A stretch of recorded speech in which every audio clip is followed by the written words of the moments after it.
Good morning, everyone, and welcome to day 2 of Youth Collab Virtual Summit 2021. Once again, I am Jules Giang, your host for today, and on behalf of UNDP Asia Pacific and Citi and the entire crew, welcome aboard. We have started our long haul flight yesterday, and now we end our layover for our next flight. Let's do a quick check-in before we take off for today.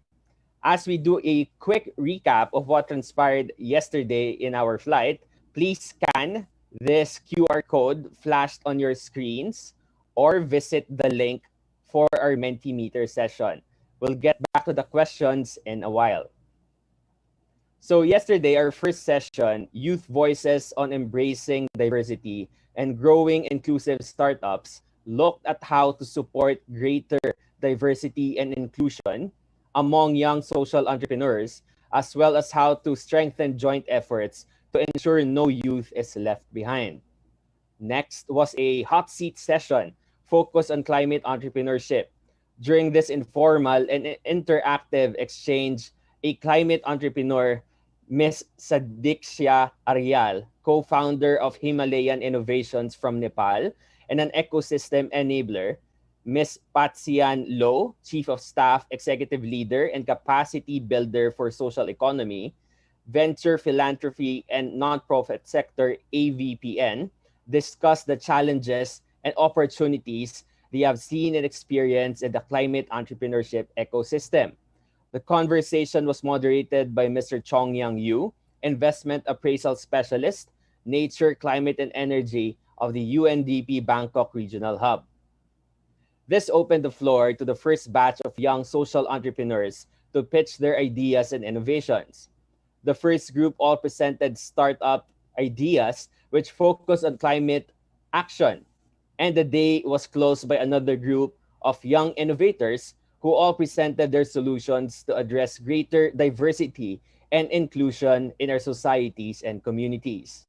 As mentioned yesterday, we are very delighted to welcome 5,000 fellow passengers from over 120 countries and territories across the world, with over 80 speakers from over 25 countries representing various gender identities and underrepresented communities. We once again present to you the most diverse and inclusive celebration of young entrepreneurship in Asia Pacific.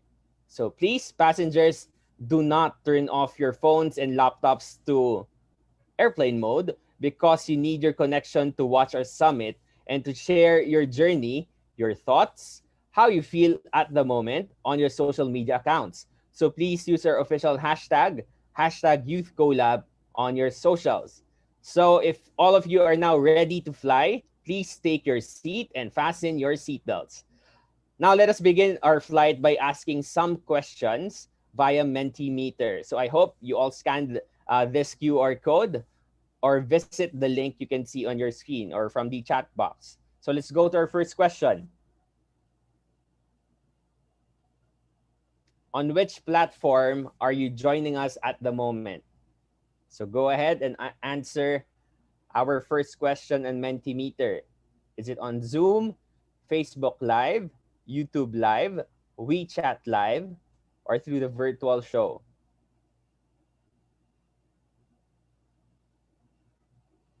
Okay, so far we can see that most are joining via Facebook Live, followed by WeChat Live. And of course, we have our friends from the virtual show as well. So let us hear from you now. From which platform are you joining us today? So we have a tie so far. Okay, Facebook Live is still leading. So once again, good morning to all of you and welcome to day 2 of our Youth Collab Summit. All right, I guess the chunk of our audience are watching via Facebook and YouTube at the moment. So please keep sharing the links, the live links of your platforms at the moment so our friends could also watch the sessions for today.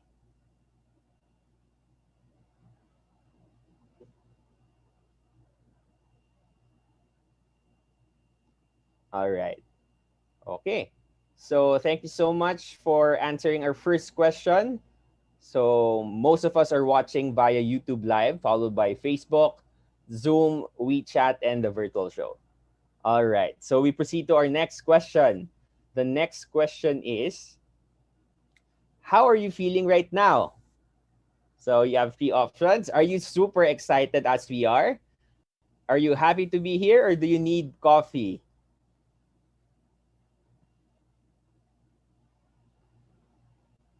All right. 60% are super excited. Okay, happy to be here. Right, that's good to hear. We are equally super excited as well, especially our speakers for today. And for those who need coffee, go ahead, grab your coffee before we begin officially our sessions for day two. Thank you so much. Okay, we proceed to our third question. When have you joined the Youth Collab movement? All right. So was it in 2017, 2018, 2019, 2020, 2021 this year, or just yesterday? So we can see a lot of you, most of you right now just joined yesterday. So welcome to the movement. And some of you also joined during this pandemic. All right. So to those who just joined yesterday, welcome to the Youth Collab movement. All right. It's nice to see. So once again, a quick reminder to all of you to please share the link to your fellow Youth Collab members. So your contemporaries per year could be here as well to watch with us this morning. All right. Thank you so much for answering this question. Let's proceed to the next one. What is one thing that you have learned yesterday? So just input a phrase or a word that's very important from yesterday and share it here. Prism. Okay. Great leader.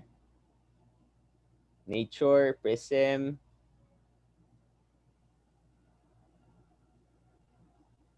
Great area. Implementation of inclusive and innovative startups all over Asia Pacific. Supportive. There we go. All the opportunities available for climate entrepreneurs, leaving no youth behind, youth leadership, collaborative actions. There's lots of innovative ideas that can be done for youth-led climate, collaborative actions. We are global. Limitations will lead to innovation. Limitations lead to innovation if you have positive mindset, resources, and support will come through. Determination. Youth have the power. Yes, we all have that kind of power. Digital platforms help us to fill the gap between the urban and rural gap. Inspiration, app development business, social entrepreneur. Youth Collab is such an empowering movement that needs to be known by the world. The youth, the role, youth leadership and effort. Sharing entrepreneurial journey from the youth. Inclusive startups, natural sound, youth leadership. Linka is a great moderator. That is very true. Diversity, power of youth, community is key. That is right. Indigenous community in Asia and the Pacific. How to be passionate, inclusive, diversity. A few ways to take climate related actions. Again, the power of the youth to make the world a better place. To strive for inclusive entrepreneurship and the upcoming Youth Collab series. Sustainability, changing for better climate. Learn the term social entrepreneur. Inclusive businesses, diversity. How young people have been great leaders during this pandemic. All right. Thank you so much for all your inputs for this question. All right. Now we proceed to, I think this is the next slide.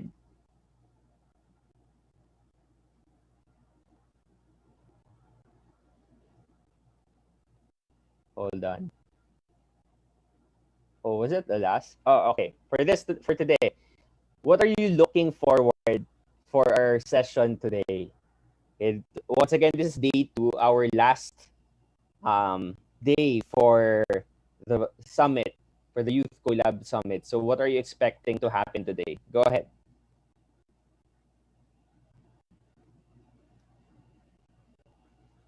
Yeah, panel of women entrepreneurs, women empowerment, even more inspiring stories, how to get inspired, of course, to have fun, the gender panel. Yes, we will be witnessing pitches again today. Well, the demo to get inspired, uplifting women entrepreneurship, new learnings, new inspiration and ideas. Okay. The movers panel, yeah, later on we'll be hearing some aspiring entrepreneurs. Youth entrepreneurship, youth participation policy advocacy. Looking forward to expand your knowledge and spread awareness for family and friends regarding world issues. That's very true. After this, we hope that you can engage with your immediate circles. Learn about SEs in the region doing impactful things.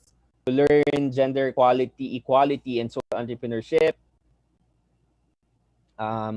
Connect more with inspired people, inspirational stories, how to advance women entrepreneurship, to do networking, youth leadership, and how we can make an impact despite under a pandemic, to get inspired by movers community. Okay, keep them coming.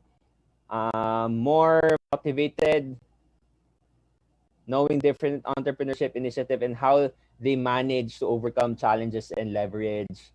All right. So it looks like all of you are really looking forward to our session and last day for our summit today. So thank you so much for that. And we are also equally excited to witness all of these segments for today. All right. So once again, thank you so much for participating in our Mentimeter session. So at this point, friends, thank you so much for answering our questions from the Mentimeter. So now we proceed to our first stop for today. Our session will focus on unlocking the power of women entrepreneurs. To moderate this session, let's call in Miss Shannon Kalayan-Mit from Gobi Partners and Igikai. Shannon, go ahead. Good morning, everybody, and welcome to the Youth Collab Summit 2021. And on this hot seat session, we are unlocking the power of women entrepreneurs. So my name is Shannon Kalayan-Mit. I'm going to be your moderator for today. And we are here today because we believe in the transformative power of women's entrepreneurship. As entrepreneurs, women are able to achieve economic empowerment, financial independence, improve their well-being and that of their families, drive innovation and inclusive growth, and shift gender norms in society at large. However, we know that in Asia and Pacific, there are tons of challenges that we face. High barriers to entry to entrepreneurship than of men. Women also face interconnected challenges such as harmful gender norms, stereotypes, cognitive biases, lower access to finance and to assets, lower access to business networks and mentors, fewer opportunities to develop relevant skills needed, and gender-blind policies and laws. So as CEO of my own company, which is a 5G technology company, I know that when I grew up, so I grew up in Silicon Valley, and I was 12, and I was highly, highly intimidated by technology and entrepreneurship, and seeing that my father, who was an industrial engineer, I just felt that I couldn't, or I had limiting beliefs at the age of 12. But I would never have thought that today I would actually be a CEO of a tech company. But having said that, I just go back on a little bit of my roots a little bit, because had it not been for my father who said, Shannon, you could do this, or my first male boss who said, Shannon, you could do this, or somebody who took a chance on me, became a mentor. I had amazing pathways that were given to me. And I had amazing mentors, like working women that I saw and idolized, mentors that actually reached out and helped me with my balancing, work-life balancing with my kids and everything. So I love this summit that we have today, because we're about to listen to a bunch of very inspiring people, this report that we're showcasing today as well. All of these different pathways actually help women entrepreneurship and girls and inspire to actually get to the pathway that they should be. So today, to discuss this topic, we have a superstar panel. We are joined by two inspiring Youth Collab female entrepreneurs, Thuy An Ngo, founder of Hasu in Vietnam, Esmeralda Lo Tam, founder of 8 Sports in Samoa, to share their own experiences as female founders. We're also fortunate to be joined by Ingrid from Citi Asia Pacific, Kun Phai Wiashai from Aspen Network of Development Entrepreneurs, or ANDI, to share their insights into the actions that we need to take to make these entrepreneurship ecosystems more gender inclusive. In addition, today marks the official launch of a new research conducted by Youth Collab, UNDP, and UNICEF. I was delighted to participate in this research myself, and the final leadership sheds a significant light on this topic. Alison Morris from UNICEF's East Asia and Pacific Regional Office will share with us the key findings and recommendations of this report today, which will help us contextualize today's discussion. So just a bit on housekeeping. If you do have questions, please do keep it in the chat group, send it to the chat. We will select a few questions and answer it towards the end of this session today. Let's just kick it off right now. Let us get into the hot seat discussion. So today's session will be a hot seat format. That means all of us on the panel will take turns to ask questions to each other, and we'll also take turns to be in the hot seat answering these questions. So let's see if we could invite all the panelists to the stage. Thuy An, Esmeralda, Ingrid, and Phai. If I could invite you guys to the stage, please.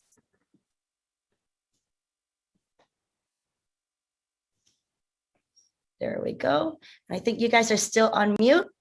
So maybe, yeah, there we go. Yay. Hi, everybody. Can you hear? Perfect. Awesome. All right. So let's kickstart with Thuy An. To start with, you're a female founder. Can you tell us about your experiences of gender barriers to entrepreneurship? Can you please tell us about your personal experience? Tell us about your challenges that you have faced as a female entrepreneur that you think that maybe a male entrepreneur didn't have or didn't share as well. Thuy? Hi, everyone. I'm Thuy An from Vietnam. I have started my first startup since 2017, which was like 5 years ago, right? With 4 startups, and 1 has closed, and 3 are luckily still active and making profit. The last and most recent startup that won the Youth Collab Award is Hasu, which is a comprehensive ecosystem designed for seniors to take care of their health, physical health, mental health, and also social well-being. And we have a mobile application where seniors can access to health advice, learn online, entertain, exercise, and connect with their family and meet new people. And we are very lucky to have nearly 10,000 seniors exercising every day, like in the app during COVID quarantine.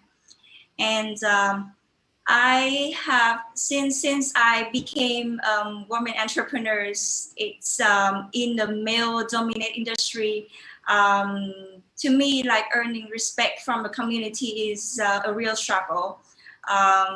Like when I first started my first startup, and we were sitting in the co-working with, I remember nearly 300 tech-savvy guys around, and I think I was the only female entrepreneurs, female entrepreneur at that time in that co-working, and I got a lot of presumptions from my like from people around me that saying that I was living off my family's reputation and getting family's money to, invest in startup, and people even bet with money when I quit. And it's, I have been working very hard for like 1 or 2 years until they stop saying those kind of thing to me. And, like to me, to create my own reputation for my hard work is really a very big deal. And that is my experience when I first start the startup. And everything is getting better like after that. So, okay, so I think I will handle my next question to Shuttle, Esmeralda. I would be very curious to hear your experience as well. Growing up as an entrepreneurship seen by your community as a path for women, and have you experienced any barriers as a female entrepreneurs that you don't think a male entrepreneur would have faced?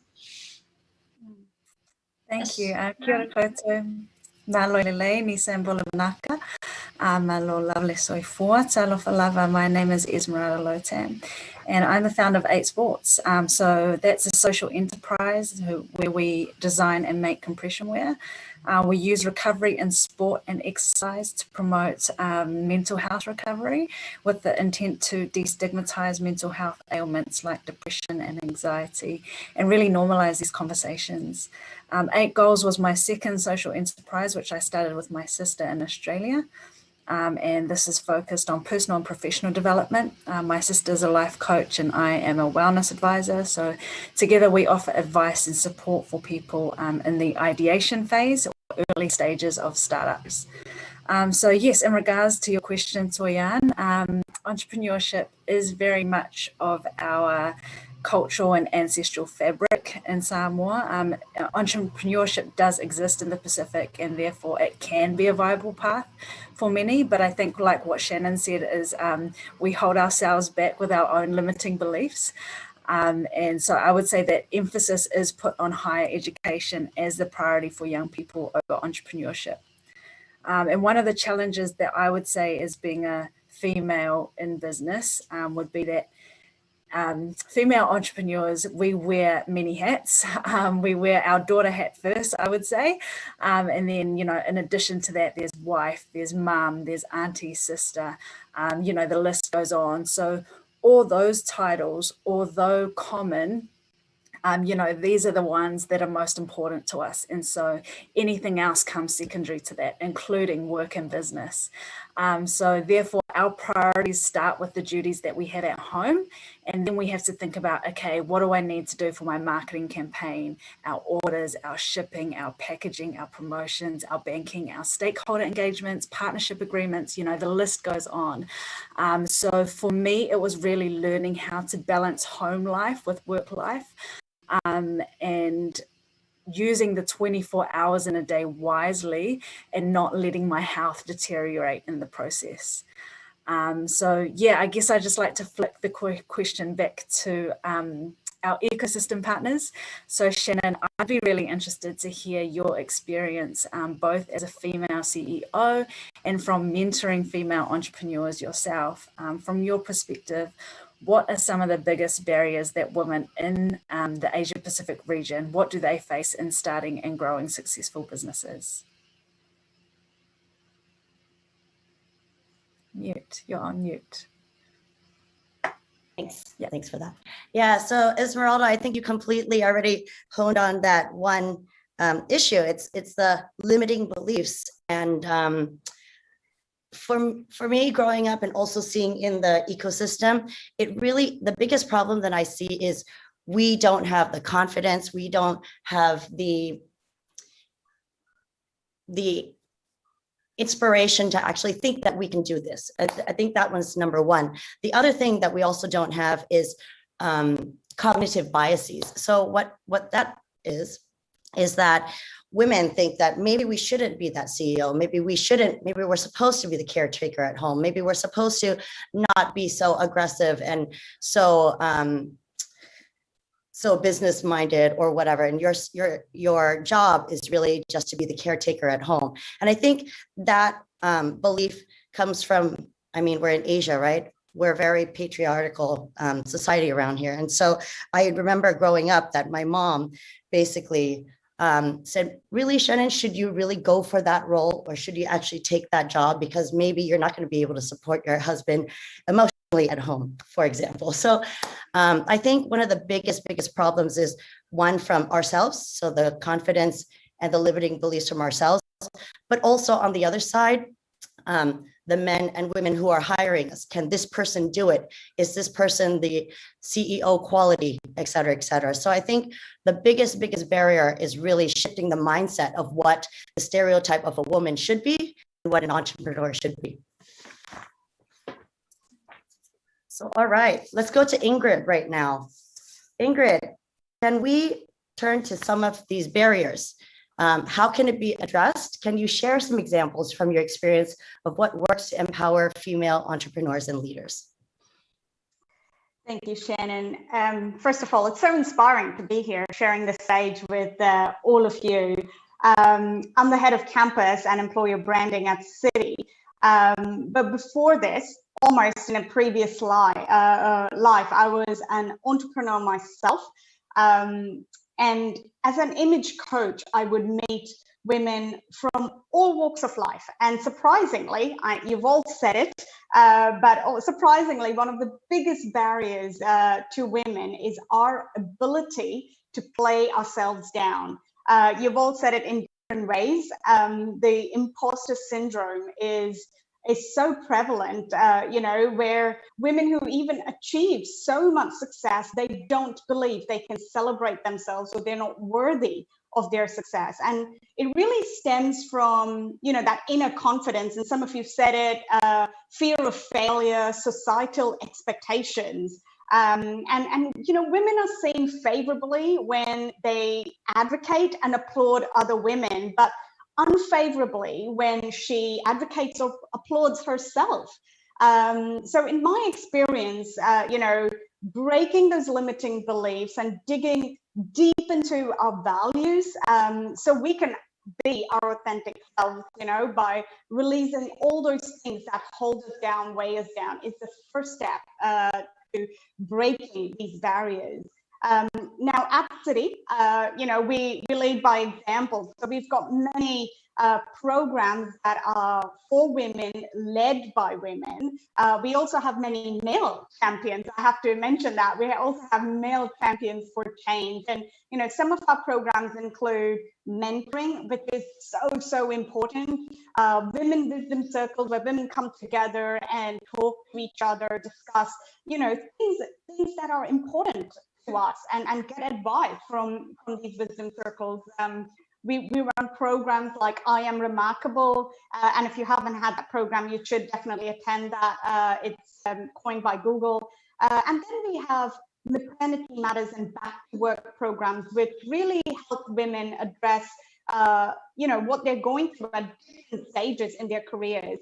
And then we have a mandate of not just having gender diversity at leadership roles, but it really starts at our graduate programs as well. And of course, as a bank, we have many initiatives supporting women, such as in India and Bangladesh. I know Citi acted either as a coordinator or a partner or lender to finance low-income women entrepreneurs during the pandemic. Now, there's a lot of work being done, but I think we still have a long way to go in supporting each other. But with that, I would like to hear from you, Fi, based on Andy's experience supporting women entrepreneurs who are running, small and growing businesses. In your experience, Fi, how can we build an entrepreneurial ecosystem that are responsive to ways in which women have been subject to institutional gender bias and exclusion. Thank you, Ingrid. Just to second you that I feel very honored to be amongst amazing female leaders and founders here today, and to get to be that small part to help beat the barriers and the bias that we is often perceived of women entrepreneurs. As you know, I'm from Andy, and our networks works to convene multi-stakeholders and entrepreneur support organization that support small and growing businesses. So we connect them to one another and we forge collaborations to strengthen entrepreneurial ecosystem. And building that ecosystem is kind of already in our DNA. But to build a more gender inclusive ecosystem, I think we need to start with educate ourselves. We all heard from people that have mentioned here that gender bias is one of the key constraints that limits women entrepreneurs to access to capital.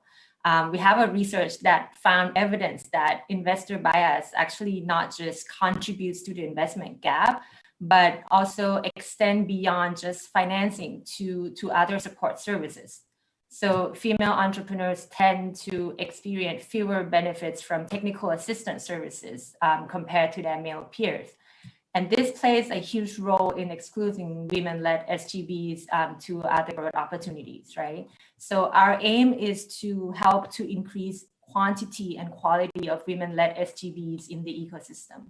And we work with several gender initiatives partners to address gender bias, to train investors and ESO to be more gender inclusive. We have actually developed a training for investors to learn how to apply gender lens into their investment thesis and investment practice, and incorporate gender lens also into the metrics when they do an impact measurement for their programs. We also recently launched a fund called the Advancing Women Empowerment Fund, which is actually supported by the White House. And it's a $1.2 million US fund that testing models that catalyze investment into women-led SGBs.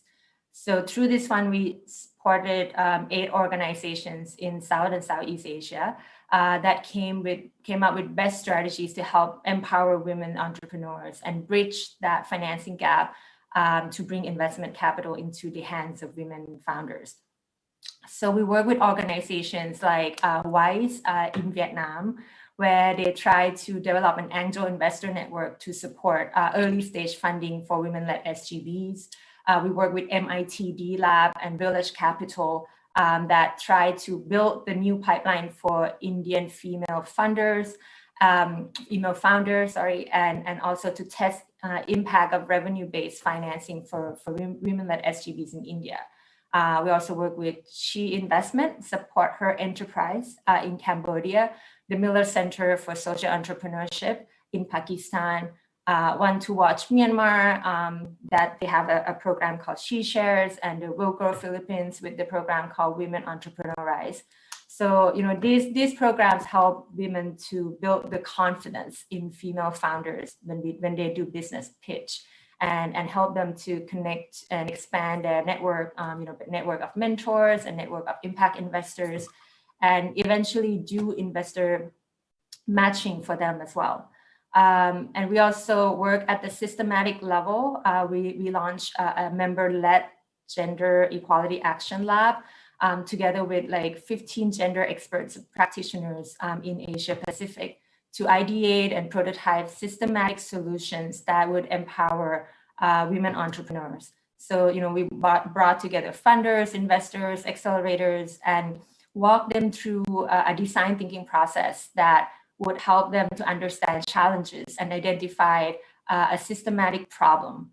It's an 8-month-long action lab, so we're still in the middle of it, and we're still trying to create solutions. So we hope to have a little bit more details for you at the end. But all of this is a collective way to work together with investors and ESO to address gender inclusion in their practices, and also try to look at the systematic root cause of what it is that restrain institutional gender bias in the ecosystem as well.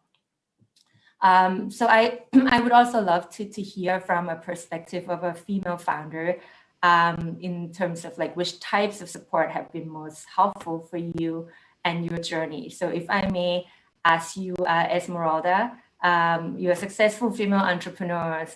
If you could share a little bit about what support has been most effective for you in helping you to scale up and to overcome barriers that you've had to face.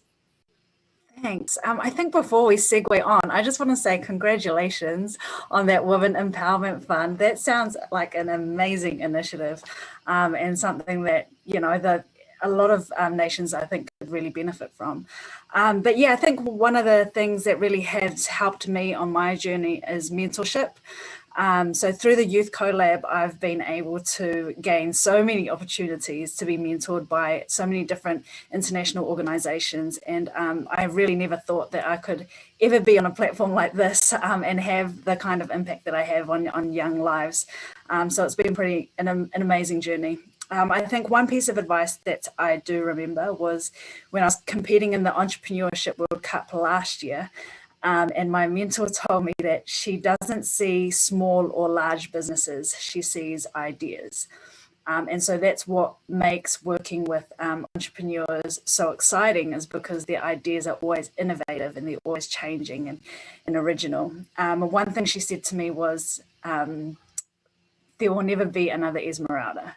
And what she was trying to say, her point that she was trying to get across, was that there's no point in believing in your product when you don't believe in yourself. And I'm just bouncing back to what Ingrid was saying about the imposter syndrome and what Shannon touched on with the, you know, with our limiting beliefs and things like that. It's so easy for us, you know, being young, it's normal to feel very out of place when you're in an industry where other people have got vast experience, much more than you have. And what Toyanne said, she mentioned being the only female in an industry. And so learning how to gain that respect in a very patriarchal society. So whatever it is, being yourself is always going to be your best draw card. So yeah, Toyanne, I guess I want to pass this question on back to you and ask you about experiences. So what type of support has been most helpful for your journey to overcome barriers in entrepreneurship? I have been very fortunate to get a lot of support from organizations and also from a community. Like I get free spaces in co-working, I get mentorship, but I personally, I believe what I find the most effective to me is technical expertise.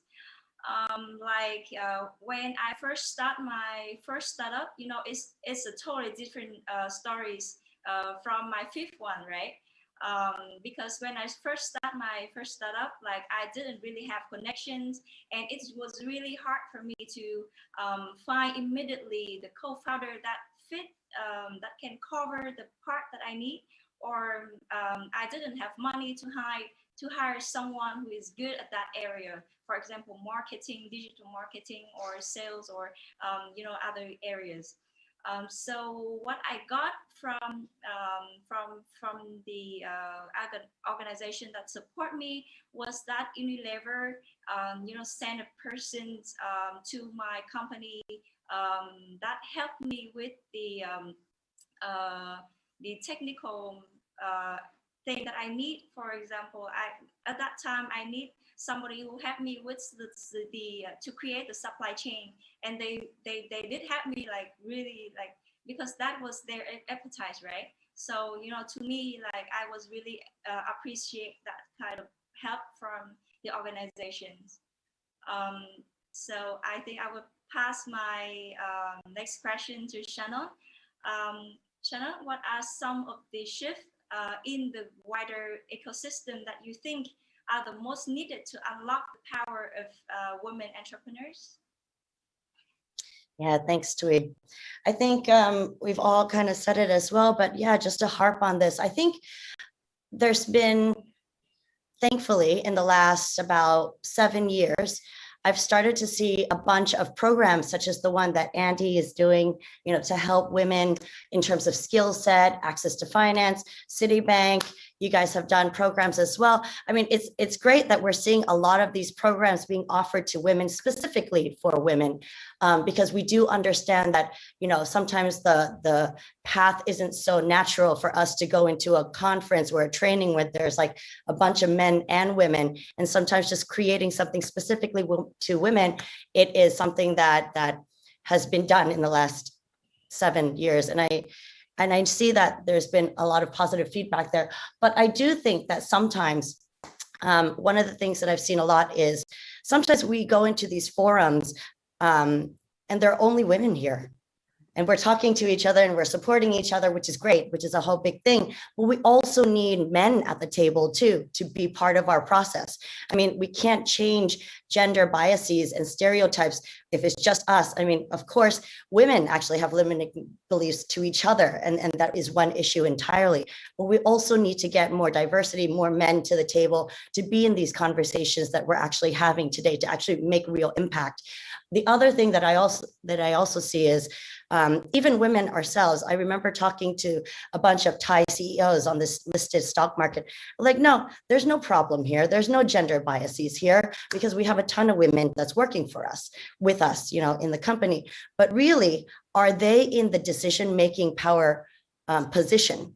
That's the point, right? Basically, yes, you could have like women as a quota or whatever, and you say you have a lot of women in your company, but the reality is are they actually making proper decisions? Who's the one making proper decisions? And so I think that we need to turn our awareness to actually making sure that we also give women these opportunities to get of positions of power as well. I do see that there's a lot of more programs being out there as well. So beyond the billion, did you know that only 7% of total VC money goes to women? So we're not getting funded, exactly what Andy was talking about, right? So we're not getting funded. Why is that? So I think that investor biases, definitely we have to work on that one. There's a lot of great programs like startup pitch competitions that are specifically for women, that actually not only do you do a pitch competition for like prizes and stuff, but they also connect you to mentors, which we've all talked about just now. Mentors really is like such a enlightening experience for everybody that I've seen, because not only do you have an idol or a person that actually talks to you about your skill set, but the access to mentors is actually such a big thing. So I think we need more of these. And lastly, all the trainings that are being done right now, we just need more. I mean, basically, we just need more, and we need men at the table, and women have to be in purchasing decision-making positions. So let's see. Phi, you're in the hot seat now. Okay. So it's also important that we keep in mind the positive chain reaction that we set up when we support women's entrepreneurship. So Phi, in Andy's experience, what are some of the wider dividends that we see for communities and societies when we empower female entrepreneurs? Thank you, Shannon. And I agree with you. I think we do need to help raise more profiles of successful women entrepreneurs to set the example as well. And we actually have data in our research that we recently launched that shows that full and equitable participation of women in the workforce is critical for driving growth and eliminating poverty, right? I think it was an OECD data that shows that if a country reduces its employment gender gap by 50%, it could actually lead to a 6% gain in GDP. And that's quite a number, no? So our research, we also have a research in Latin America that shows that a growth in women's participation in the labor force actually helped to decrease poverty by 30%. So these numbers are hard facts that illustrate that why we need to empower and support women to be in the workforce. And we know that women tend to invest their income back into their families and communities. In terms of business, we know that business models that focus on integrating women into the supply chains help to bring a significant growth opportunity. Corporates that address women-owned SUBs in their cultural and financial barriers also prove to increase diversity of their suppliers and allowing them to access more underdeveloped resources for their supply chains. And there may still be like barriers and constraints that we need to address, like issues of gender inclusive investment policies, like you mentioned, the pay gap between men and women, gender sensitive employment policies like parental care. But there's an overwhelming evidence that women do offer new solutions to development challenges and help to advance the sustainable development goals. So I think we need to shift our mindset that women are not beneficiaries, but an opportunity, an opportunity to generate upside for everybody, investors, supply chain, and even in this case, the country GDPs as well. So for in terms of leadership, like Shannon, you mentioned a little bit about having more women in a leadership and decision-making role. Women definitely bring a different leadership style as they manage their businesses. So Ingrid, if I may, I'm curious to hear your perspective from the city's experience and your own about some of the benefits that you've seen with having more female as the business leaders. Thanks, Vi. And it's funny that Shannon and you mentioned women in leadership roles. Well, we shattered the glass ceiling by appointing the first female CEO on Wall Street. And honestly, it makes me so proud to be part of Citi in point of time in our history. Now, we all know about the various studies, we've read about them, right? Where diverse leadership can lead to high performance cultures or lead to innovation. But what I'd like to tell you firsthand is about my experience, working with a new female leader who is in the hot seat, who is making the decisions, and who is driving, a bank like Citi forward. Jane is such a trailblazer, and she's not afraid to make tough decisions or call for change when we need it. She is such an inspiration, and even when you read her communications that come through, you can feel her authenticity coming through and something that you can relate to. And let me just say this, right? Disclaimer, I'm not being paid to say this. I'm genuinely a fan. And, because Jane is so authentic, she encourages us to be more authentic, right? She doesn't sugarcoat anything.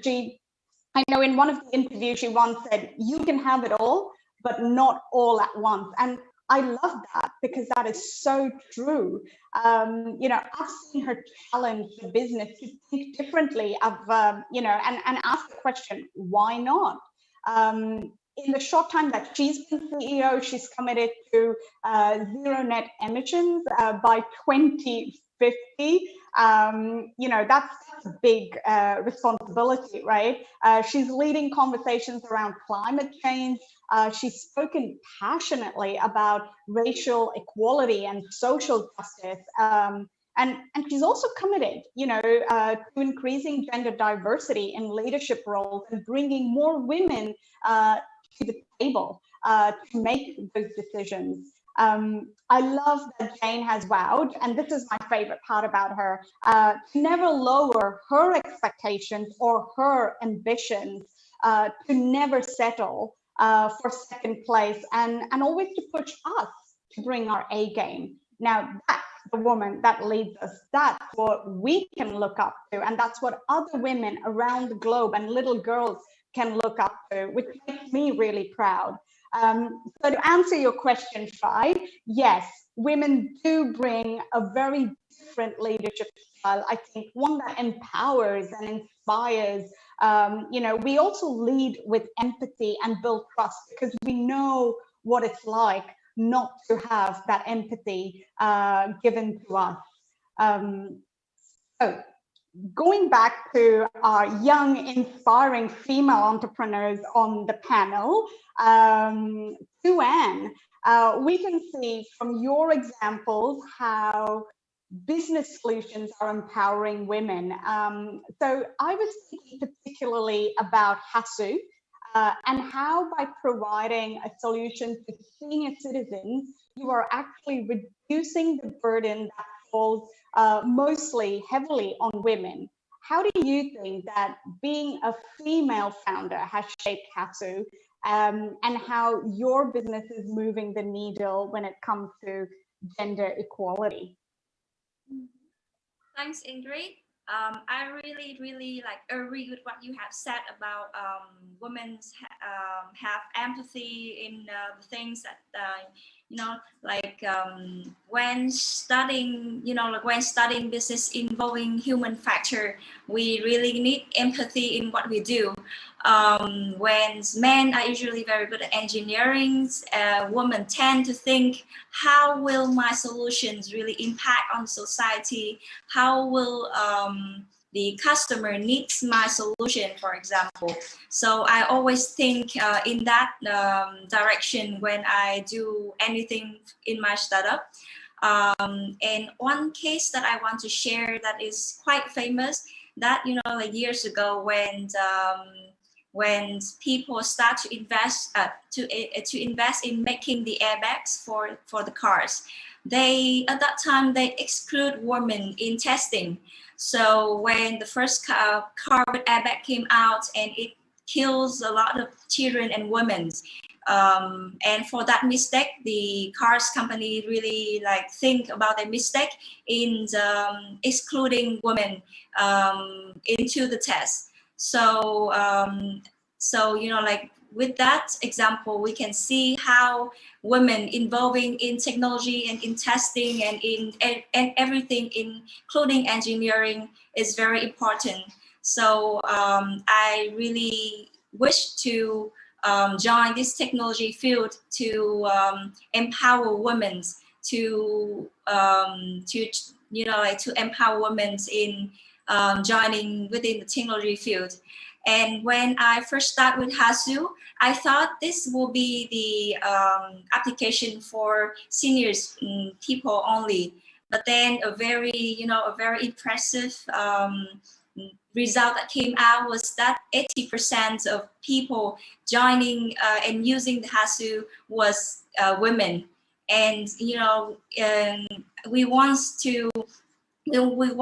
wish that women stay at home, even like cooking, even the housewife women can also use the app and be confident that they can join and use technology very confidently like other people.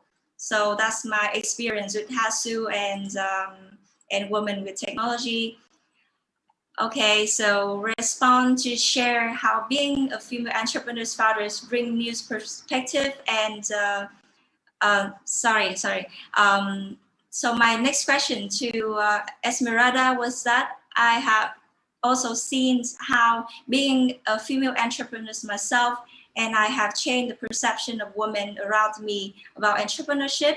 So how do you think your example has changed perceptions of anyone in your community about women in business? Have you ever been able to provide mentorship to other women? Thank you, Thank you for the question, Toyan. In Samoa and the wider South Pacific, in general, women are known to be hard workers. So I'll go back to my very first point where, and that's no bias. I'll go back to my very first point where I spoke about business already being a part of our ecosystem in the Pacific. It's kind of already in our blood, it's intrinsic.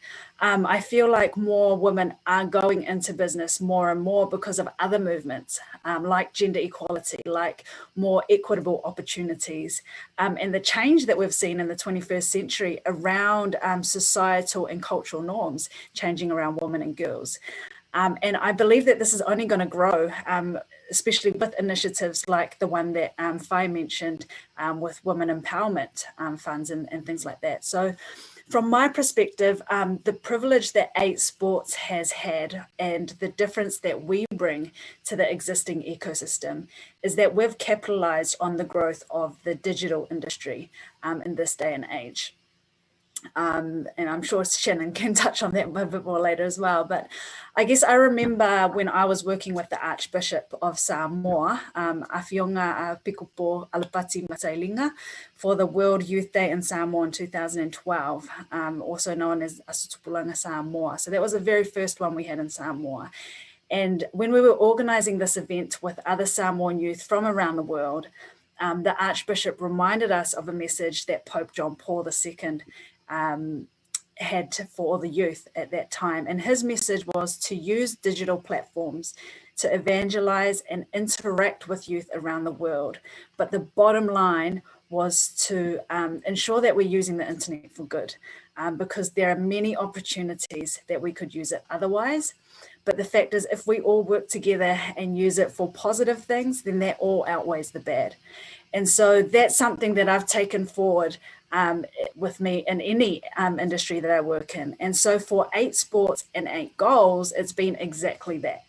It's just providing a platform that can advocate and advance knowledge around these taboo subjects or issues. So, due to grounded theory and research that I've conducted, I'm confident that sharing on platforms such as this, Youth Collab, 8 Sports, 8 Goals, it does have the potential to change perceptions in health and education, and in personal and professional development, as well as gender biases. So I also, yes, the second part of your question, I do currently mentor other women and girls around the world on how to develop the growth mindset. I was in quarantine a couple months ago and I ran a women's workshop online called Brainworks, and it was all about how the brain works with the mind, the brain, the body connection, physiology, and how that translates into psychology as well, and vice versa. So I think that's where 8 Sports and 8 Goals complement each other, because it uses education to better inform health choices and to empower women to go on to mentor other girls and women as well. And so for myself, it's not only mentoring them, but it's reverse mentorship. So it's me learning from the people that I'm mentoring. And that way we're working at a grassroots level and a bottom-up approach rather than a top-down. Yeah. Thanks so much, Esmeralda. So we have 2 more quick questions as we're coming to the end of the session already. I will ask all the speakers this one question first, and the one is, if you have to leave the audience, everybody here in the room today, with just one message on what your recommendation to give to the audience that's listening right here, what they can do, what actions they can take to unlock the power of women entrepreneurship. So I'll start with Kun Fai first. Thank you, Shannon. I think my message would go out to entrepreneur support organizations. To recognize that women are not a single category of entrepreneur, and that we should try and tailor the solutions or the financial instruments or the support services, to their various needs and expectation. And to corporations and private sector that haven't yet considered gender-focused approach in their strategy, to know that empowering and investing in women does not only belong to the impact investment space. And we need to work together to mainstream gender equality practice and empower women, in the workplace, in their communities, and through their purchasing policies and practices that corporates can do, right? If it's just Asia alone, I think the sheer size and the volume of corporate purchasing can dramatically influence positive impact on gender equality. And I also want to thank UNDP and Citi Foundation here to kind of set an example and set up, the Youth Empowerment Alliance and bring gender equality into the forefront. And set the stage for all of us to try and unlock the power of women entrepreneurs in Asia Pacific. That'd be my message. Thanks for that. I'll throw this question also to Ingrid.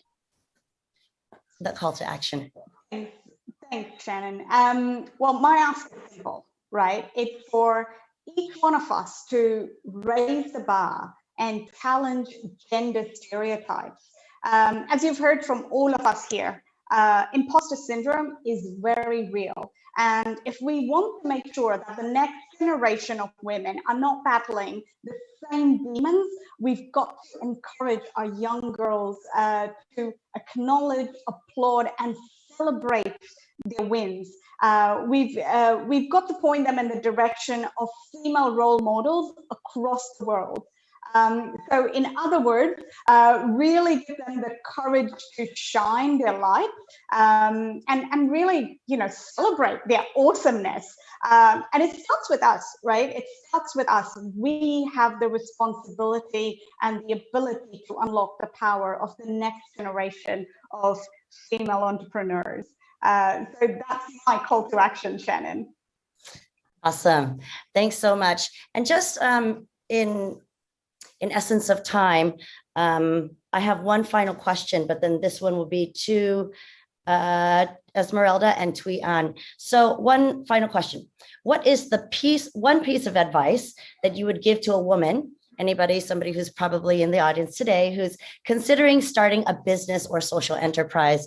Thuy, I'll start with you. Okay. So women face many barriers as entrepreneurs, but we have to see it as an opportunities, because in starting a business, whoever overcome more difficulties sooner with a calm and progressive mind, the better and the more likely it leads to success. So keep it up, and our women entrepreneurs groups will always be there for you. Thanks so much, Thuy.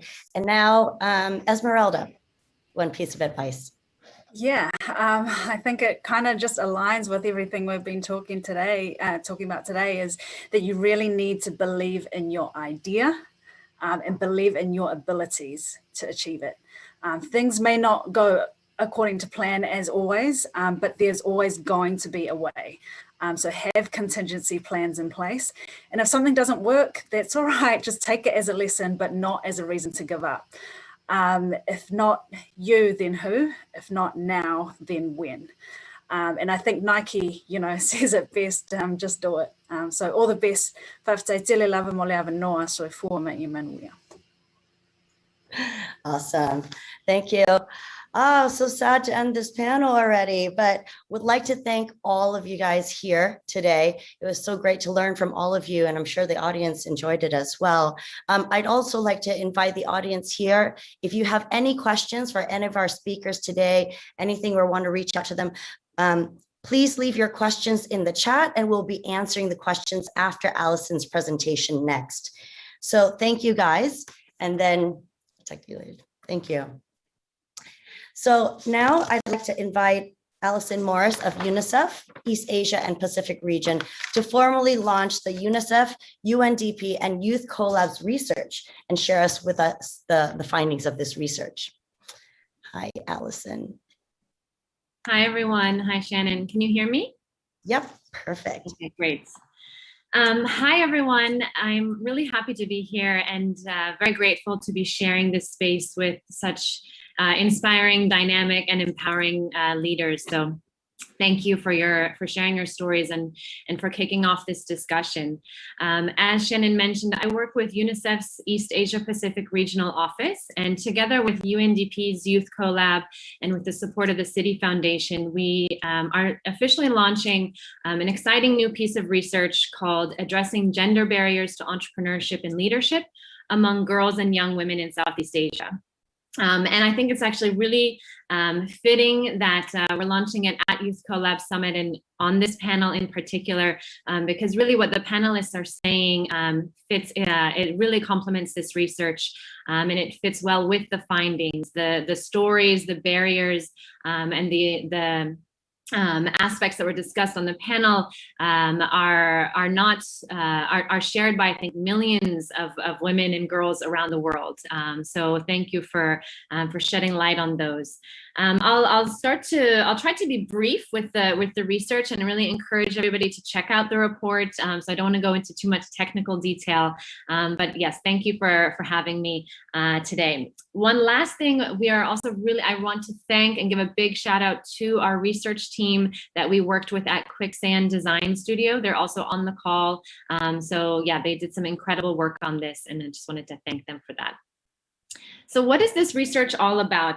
Just to give a very quick background, what we wanted to achieve here is we were looking at UNICEF and UNDP coming together and thinking about, okay, there's really a research gap when we look at girls and young women's entrepreneurship. There's a lot of research that looks at the barriers to starting a business for women. So that's probably looking at someone who's maybe 20, 25 years old or older, and they're actually in the process of starting a business. They cannot access finance. Many of the things that Fi mentioned, accessing finance, accessing mentors. So there's a substantial amount of research on that. And there's a lot of research looking at girls' education and promoting girls' empowerment. But what we found is there's not really anything that looks at that whole journey that a girl and a young woman goes through. So I think what was really standing out from your conversation is this idea of limiting beliefs, right? Limiting beliefs, I don't think start at 18 years old or 20 years old when you start a business. Those limiting beliefs are starting very early. And so we wanted to look at kind of that journey of how our perceptions and beliefs and skills being shaped from a young age all the way to the early 20s when you might be then considering to start a business.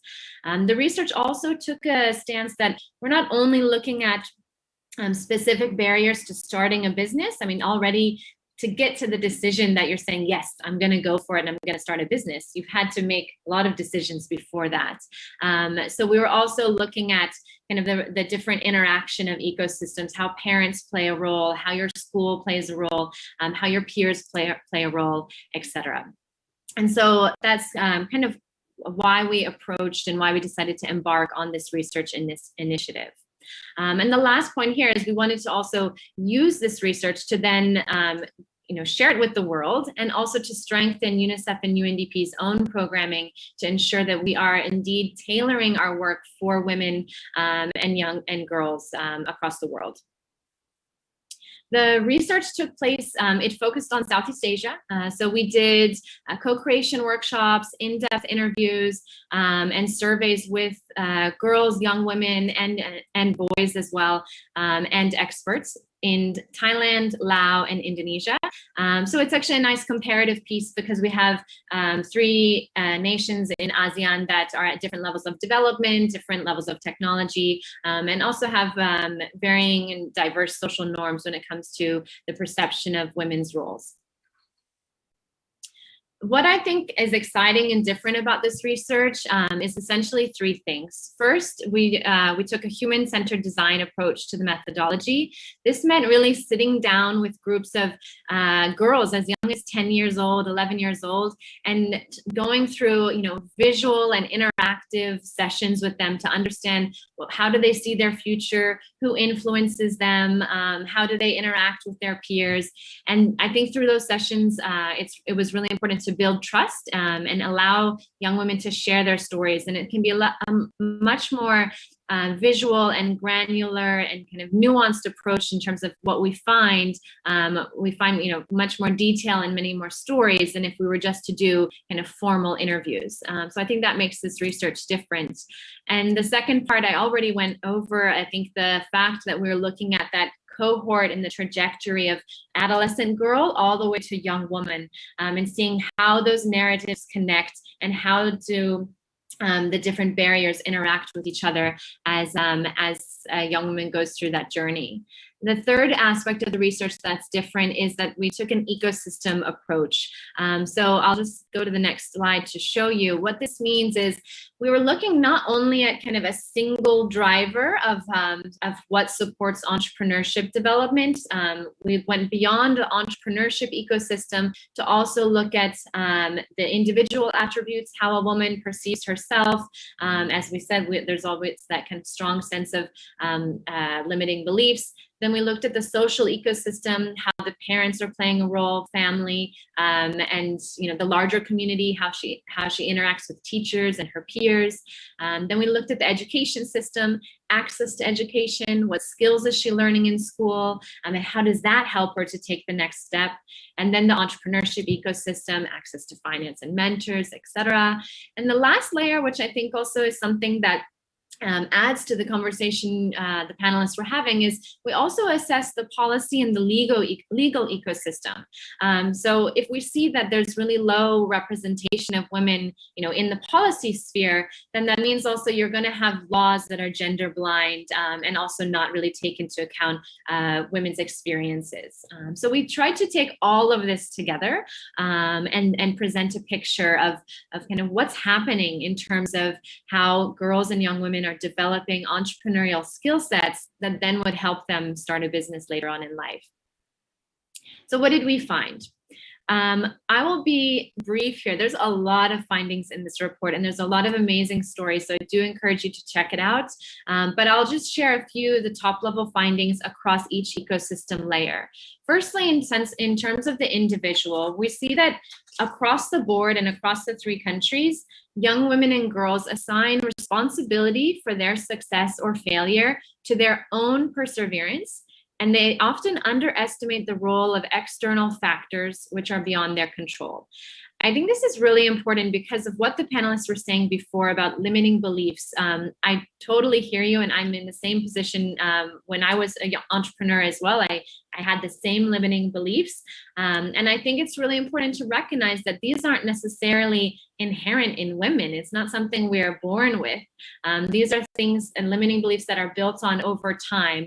Yet when we talk to girls in the research, they say that it's really up to them, and they're saying that they have the responsibility to succeed or fail. When in reality, there's actually a lot of things that are influencing their ability to succeed or fail. In general, we also see that girls and young women have much less self-confidence and a higher degree of fear of failure than their male peers, which the panelists also have said. Yet interestingly, a lot of the girls were saying they're very interested in entrepreneurship. They see it as an interesting career path and something that they would want to pursue, but maybe they're again not quite sure the pathway.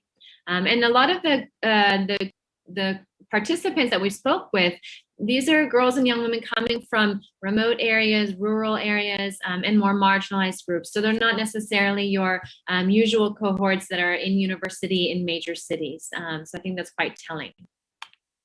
In the social ecosystem, we find that when girls and young women are talking about their careers and their futures, they say they need validation or permission from parents and their families, or perhaps their husband, for their professional choices. So again, they don't have the agency to make the decisions that would then put them on the path to start a business. So this is, again, starting quite young.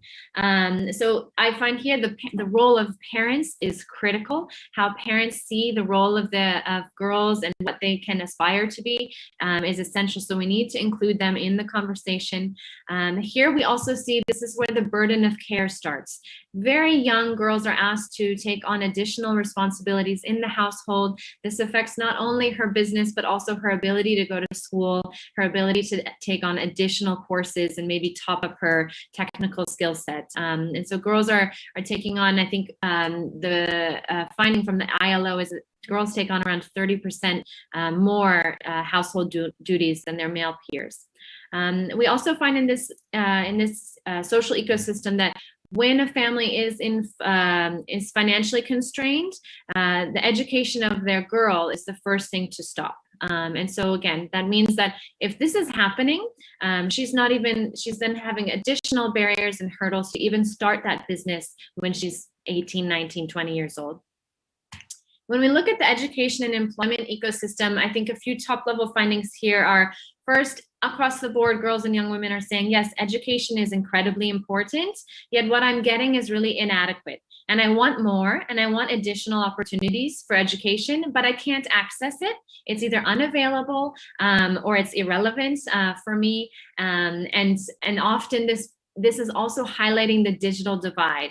We all know that there's courses we can take online, yet girls are often the ones who cannot access their family's computer. They do not always have a mobile phone either. So they want more opportunities, yet they say that, I'm not sure where they are, I'm unaware of them, or they're unavailable to me.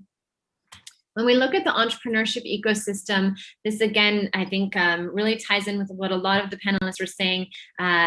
The access to networks, access to mentors are really key to help young women move their businesses forward. And I think also another interesting finding here was that even with a lot of the constraints and a lot of the family pressure on young women to follow a specific path, some women were saying, well, I could see entrepreneurship as something really great for me because it could allow me that flexibility to manage my family duties while managing a business. So it's also offering kind of that alternative path than a typical career would offer. And finally, in the policy and legal ecosystem across the 3 countries we looked at, there's a really low representation of women in economic leadership and political leadership. And this then, as I mentioned already, it results in gender-blind policies and laws. When this is looking at things like maternity leave, returning to work, regarding domestic violence, anything that might impact a woman's ability to thrive, if the legal system is not there to recognize and support her, then that again has ramifications across the board. So overall, I feel this research is really important to showcase the whole ecosystem and how this interacts. We see across the board there are significant barriers for girls and young women to even access and develop skill sets and perceptions and beliefs that will allow them to go on the path to entrepreneurship. And I think to add to the conversation of the panelists, this really starts young. So I think that if we're only looking at tweaking the entrepreneurship ecosystem, we're looking a little bit too late. We need to start really early and work on breaking those limiting beliefs and working on education and access to the right skills. So these barriers add up and they start very young. So what recommendations do we see? I think a lot of these also were mentioned by the panelists, and these are really just a few of the recommendations of the report. There's many, but I think what's essential is really supporting that sense of supporting spaces for women for girls and women to express their voice, to fail, and to learn from each other while doing so. I think the point on building girls and young women's financial, legal, and digital skills is essential. This is something that, again, doesn't start at 20 years old. It needs to start at 10, 11 years old. It needs to really be built into national education systems. And what we're seeing now with the pandemic is, again, girls are falling behind because they don't have the digital skills to access remote learning platforms, and they don't have the devices and the access to the network to log in. 2 other quick recommendations. I think Ingrid said this one as well, showcasing the success of women in the community. Role models, throughout the research, role models were brought up again and again as really essential to enabling young women. But what we found was often young women couldn't find a role model in their own community. They said that, yeah, they're going on social media, they might see some international one, someone from another country, but we really need to work on identifying and promoting local and relevant role models so that young women can really look up to someone that is, right next door, and they can access them frequently. And finally, as Phi mentioned, with the ecosystem, we need to foster inclusion and access so that young women can access enterprise support services. This means, really tailoring it for their situation, their family situation, etc. And I think, again, this is echoing the panelists, we all have a role to play. So it's not only about women, it's about men and it's about boys and how they interact with their girl peers. It's about teachers and parents. And really every one of us today, I think we can go out and take this idea that, we are a role model for one another, or recognizing that we need to work on finding that role model that speaks to us, I think is something simple that we can try to work on. So this research, I think, marks a really important conversation that UNDP and UNICEF are embarking on together. And what I want to say it's really just the start. So we're starting to look at how we can work together to really bridge that gap between a younger girl and as she grows up into a young woman, how she's accessing education and skills and opportunities.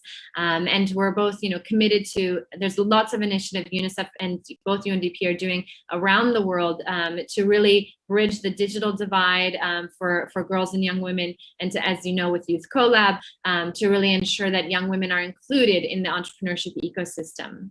If the research is interesting to you, please do learn more. We've launched our interactive site today where you can click on all the different aspects of the research and download the full report and really share, hear about different stories of young women around Southeast Asia. So please do check it out and reach out if you have any questions. Thank you so much.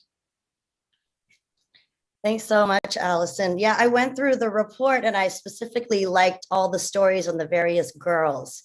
Like, I read a lot of research on women, but then these are actual girls. They're like 19 and 16 and 14 in Laos, in Thailand. So that was really interesting to read about their journey, right? And lifetime. So just to touch on what you just said, this report is available on the Youth Collab website and also on the UNICEF website if you guys want to download this specific report as well. So thank you, Allison. Let's move on to our, we have some questions. So we have two questions that were asked from the audience. This first one, the question is, what role do you think men and boys can play in tackling gender barriers that women face? Okay, so what role can men and boys play? I think this one will go to Kun Phai, please. Hi, Phai, are you there? Hi, Shannon. There you go. Yeah. Thank you. Yes. So I think it's exactly the same that we have been saying, is that, this is not just an issue or a situation that only girls and women have to be involved. I think we need to have men and boys join in all of the conversation that women are having, making sure that on a panel talking about gender equality, there are male presence there, and making sure that they're also participating in all the training and gender lens training and all of that. And boys, I think, is just in a similar way that, being educated together with women, the teachers and people can help bring the inclusive learning environment to that in order for them to grow up and understand the importance of having gender equality and having equity in the society. Thanks. Yeah, just to add on to that too, I know friends have little boys as their sons, and they're growing up teaching these boys, their sons, to share the work-life balance, basically, right? To do like women roles, so they have to wash the dishes, they have to actually do the laundry as well. So then normalizing some of these things at a young age. But yeah, definitely, it all starts with us. All right, we have another one. I think this one should go to Ingrid, because it says, the question is, speaking from the financial sector perspective, how can investors increase investment in women-led businesses? Ingrid.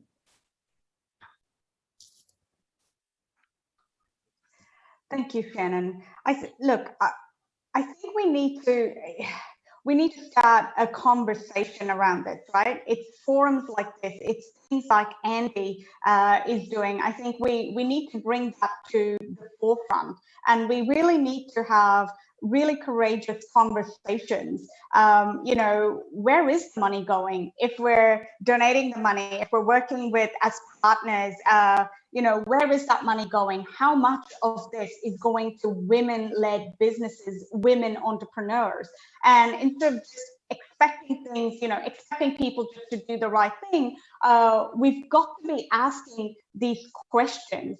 And it's not about, I think it's quite contentious when you can say, why are we asking this question? Shouldn't it go to everyone? But we need to make that shift here. We really need to change the way. Is it going to everyone? Where do women need help?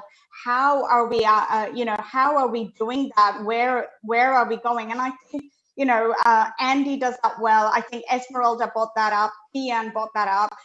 Is about women need help.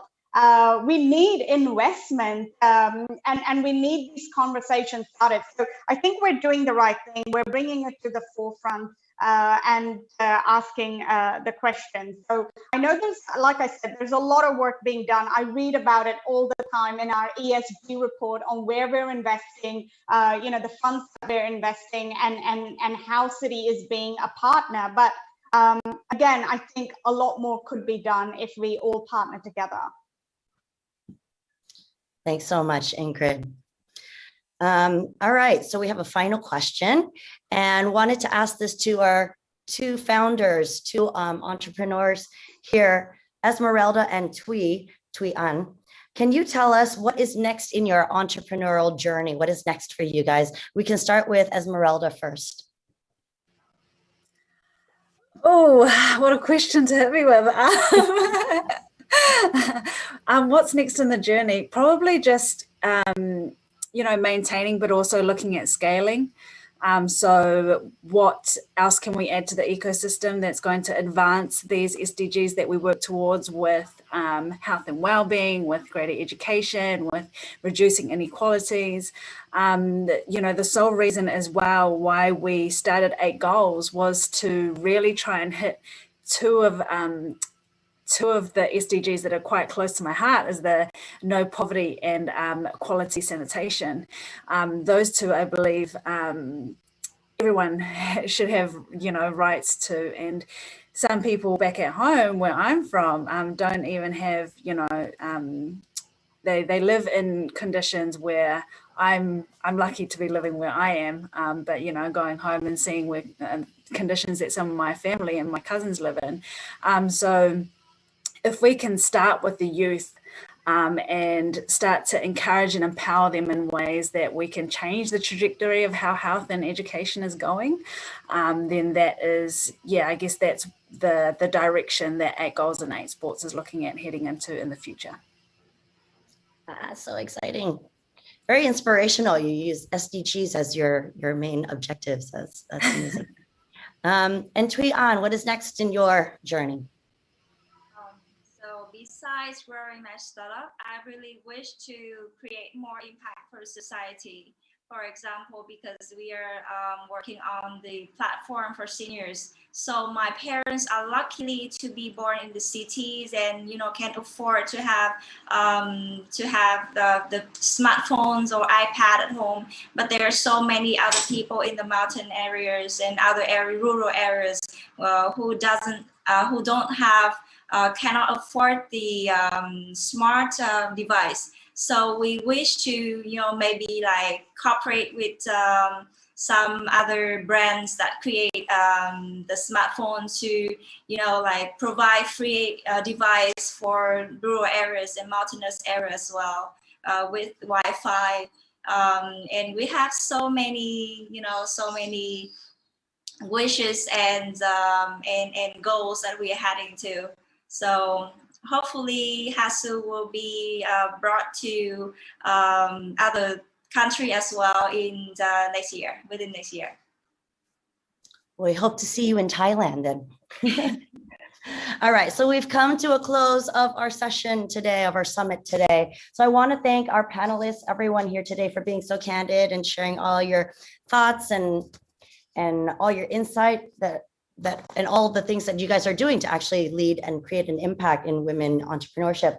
So huge thanks to Esmeralda Lotam of 8 Sports from Samoa. That's so cool. Thuy An from HASU, Vietnam. Ingrid De Lima of Citi Asia Pacific. Thank you. And Kun Phai Wiashai of Andy. And last but not least, Allison Morris from UNICEF. Thanks for sharing us the findings from that report. Also, this couldn't have made possible without Youth Collab, which is co-led by UNDP and Citi Foundation for organizing this discussion. And most of all, thank you everybody in the audience today. I understand that there's everybody from the government, from the private sector, all different stakeholders all coming together to understand about what the barriers are for women empowerment and what we can do and play our part in creating impact in this. We hope that you're leaving us today inspired and energized and to play your part and in unlocking the power of women entrepreneurs. And that's it for today. Thank you so much. Bye. All right. Thank you so much, Miss Shannon Kalayan-Mit, for moderating our session this morning. And we'd also like to thank our panelists. Of course, we have Miss Esmeralda Tam, Miss Thuy An Ngo, Miss Ingrid D. Lima, Miss Fai Wencha Chai, and Miss Alison Morris. Thank you so much for that very meaningful session. Right now, passengers, moving forward, we are proud to showcase once again 50 promising social enterprises through the Ideas Marketplace who are transforming their communities with their SDG solutions. We would like to invite all of you to our virtual booth to learn more about our social enterprises. A QR code to access the Ideas Marketplace will be flashed on your screens shortly, and the link to the virtual booth will also be provided in the chat below. So be sure to like, comment, and share to let us know who's your favorite team. So please use hashtag Collab in your socials. Please be back by 12 p.m. Bangkok time. Thank you, passengers. See you later. Welcome back, dear passengers. At this point, we will now proceed to our next stop, the Regional Demo Day Showcasing.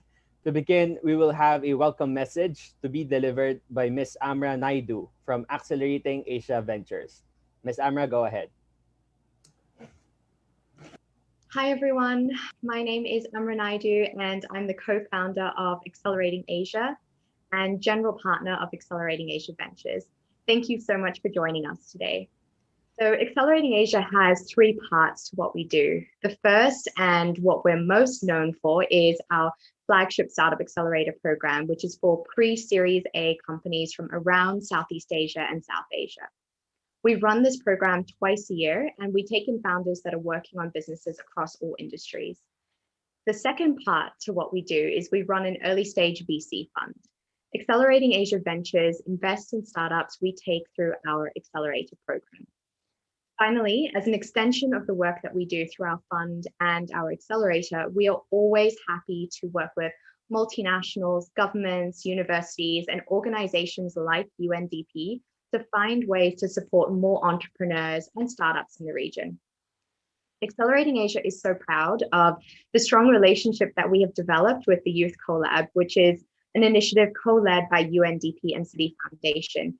And I want to stress the importance of all ecosystem partners in finding complementary ways to work together to support more founders create stronger, more sustainable impact. In particular, the role of private sector organizations in stepping up and finding new, innovative, and creative ways to partner. In this case, the Youth Collab team and their programs have done a wonderful job in instilling the spirit of entrepreneurship and providing access to resources to early stage entrepreneurs all around the region. We know how difficult it is to start something, let alone keep it sustained and grow it. And we recognize that most early stage startups who are ready to take it to the next level and grow their impact need access to a network of investors, partners, and fellow founders to ensure that these businesses can be sustainable, scalable, and have, as a result, have the potential for not only long-term impact, but exponential impact. At Accelerating Asia, we believe that entrepreneurs are one of humanity's greatest catalysts for positive change. So you could say that we have a pretty optimistic view of what our world is going to look like in the future. When it comes down to it, the job of an entrepreneur is to solve a problem. For the Youth Collab, Accelerating Asia, and the startups that we work with, by nature of where they come from in the region, the types of problems that need urgent action and solutions for in these places, entrepreneurs are at the forefront of solving substantial social, environmental, infrastructure challenges, or enabling access to services through technology. And ultimately, the job of a venture fund like us, or anyone working with startups or entrepreneurs, is to look into the future and to make a prediction about what the world is going to look like. We are literally investing in the future. I really believe that we have an opportunity to bring a spotlight to some very underserved markets in the region, bring resources and opportunities to these founders, and through our investments, take an active part in creating a future that will create meaningful change for people.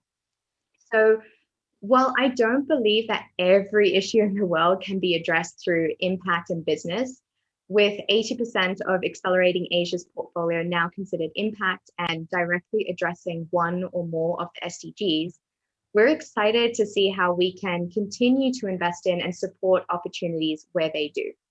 This is why we believe that entrepreneurs are one of humanity's greatest catalysts for positive change, and why I choose to put my support behind enabling entrepreneurs in this region to do what they do best. I would love to get more people involved in supporting these startups and founders as mentors, investors, and partners. We have seen time and time again that a lack of access to strong networks and support can be the biggest barrier to many entrepreneurs out there who are working in underserved areas. Creating access is something that has the biggest potential to accelerate their work and is something that we can all do. So I'm going to leave it at that. Thank you so much for all of your time, and thank you to the Youth Collab team for putting on such a great event. Thank you so much, Miss Amra Naidu from Accelerating Asia Ventures, for that welcome message. And we will ask Miss Amra to stay on, as she will also introduce the regional demo day showcasing on alumni impact. So the following groups will be presenting for this demo session. We have iFarmer from Bangladesh, Shuttle from Bangladesh, DevTalk from Pakistan, Amar Lab from Bangladesh, and Mobility from Pakistan. Back to you, Miss Amra.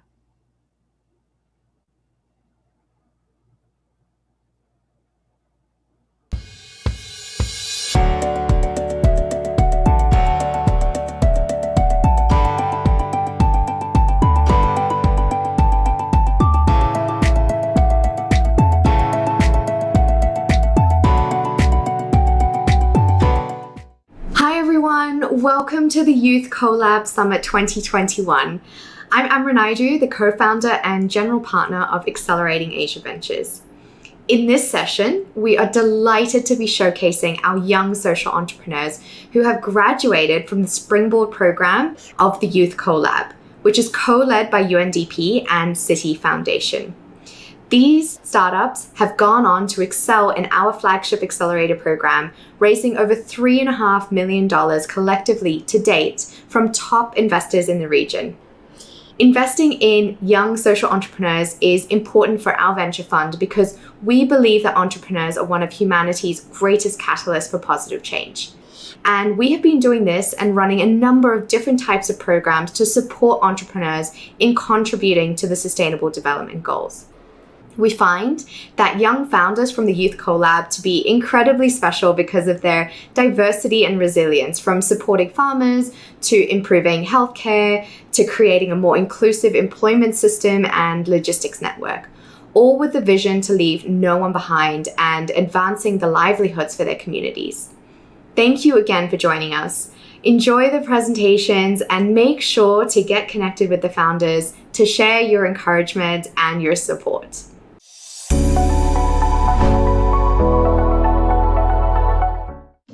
Hi, my name is Fahad. I'm the CEO and co-founder of iFarmer. iFarmer is an agri-fintech company based out of Bangladesh with a mission to democratize agriculture financing and supply chain in the country. Bangladesh is about 20 million smallholder farmers, and most of them face three critical challenges that needs to be solved. First, they lack access to finance.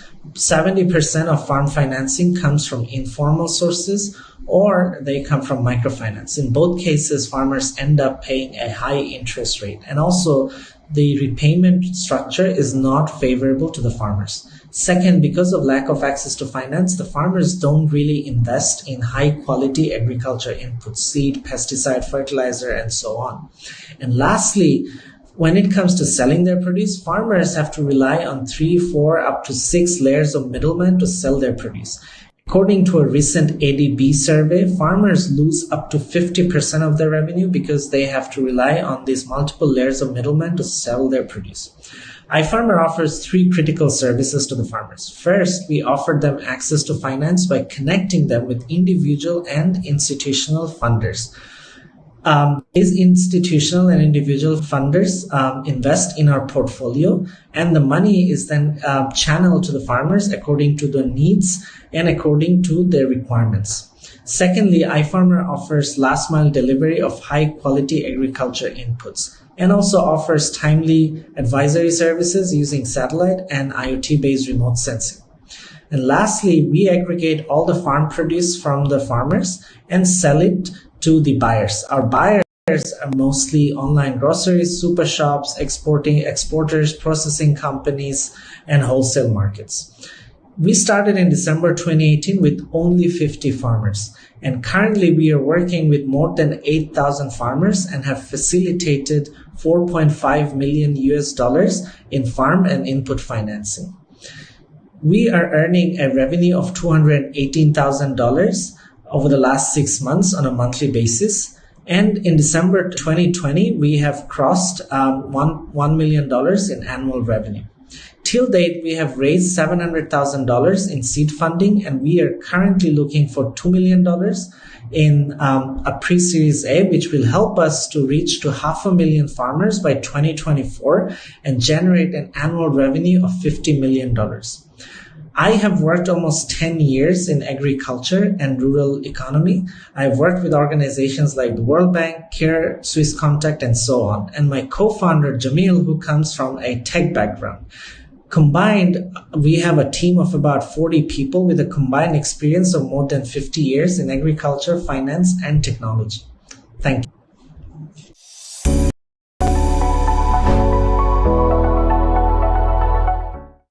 Hi, everyone. This is Riyasan, co-founder and CEO of Shuttle. Shuttle is a mass transit startup based in Bangladesh that provides safe transportation at an affordable price by moving more people with fewer vehicles. We are a platform that caters to both B2B and B2C customers. So far in the last 30 months, we have generated more than $650,000 revenue with a monthly compounded growth rate of 16% since Jan 2020.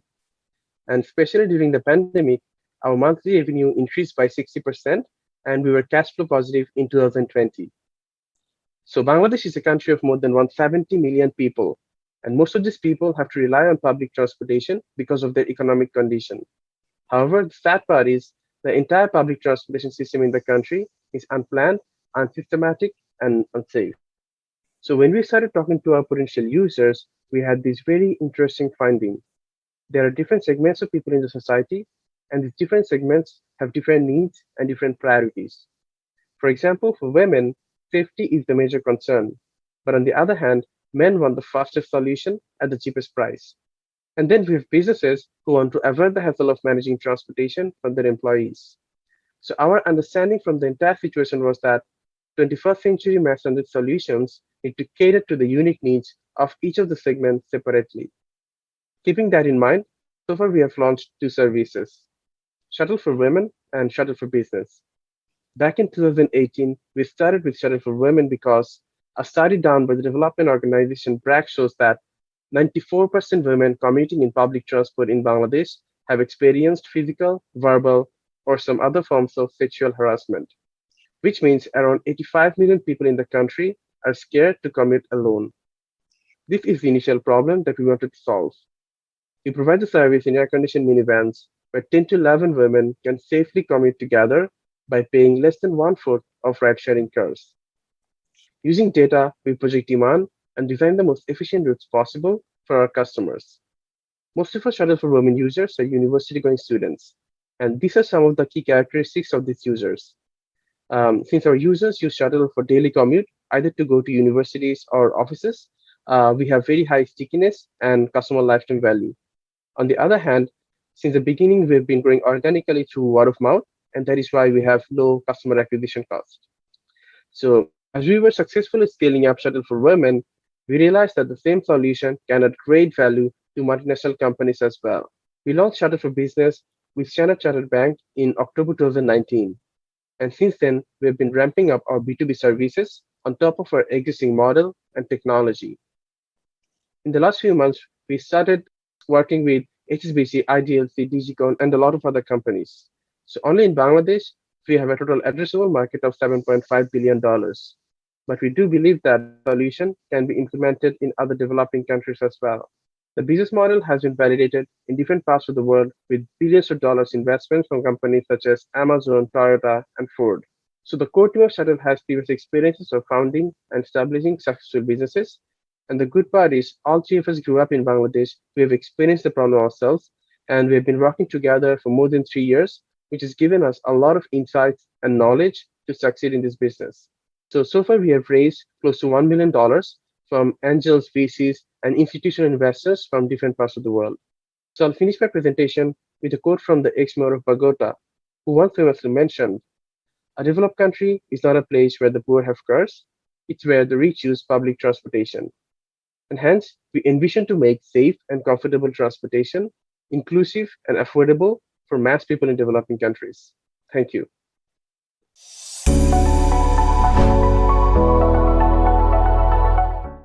Hi, I'm Ali. Hi, I'm Vamik. Vamik is my eyes because I'm blind by birth. Ali is my ears because I'm deaf by birth. And we are a deaf talk team. We are here to bridge the communication gap for the deaf community. Just imagine you visit to a doctor but unable to explain the pain. Moreover, you are in a classroom but unable to understand what the teacher is talking about.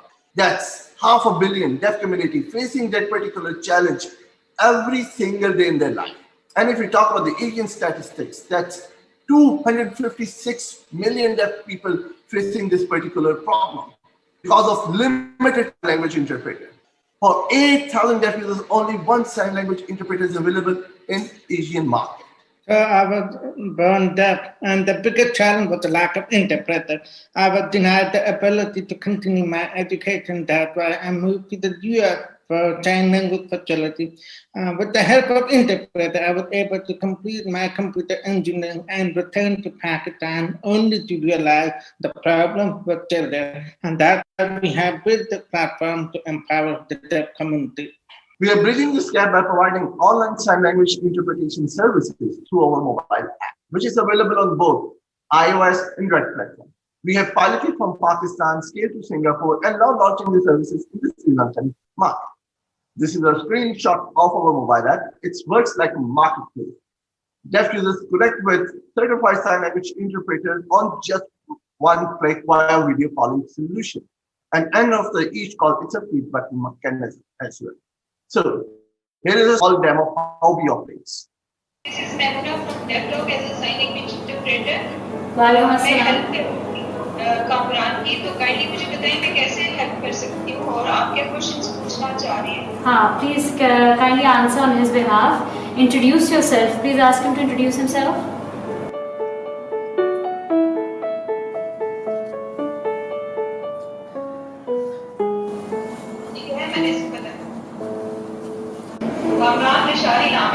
Kamran Lashari. In this way, many of Kamran Lashari will have access to inclusive education, employment opportunities, and much.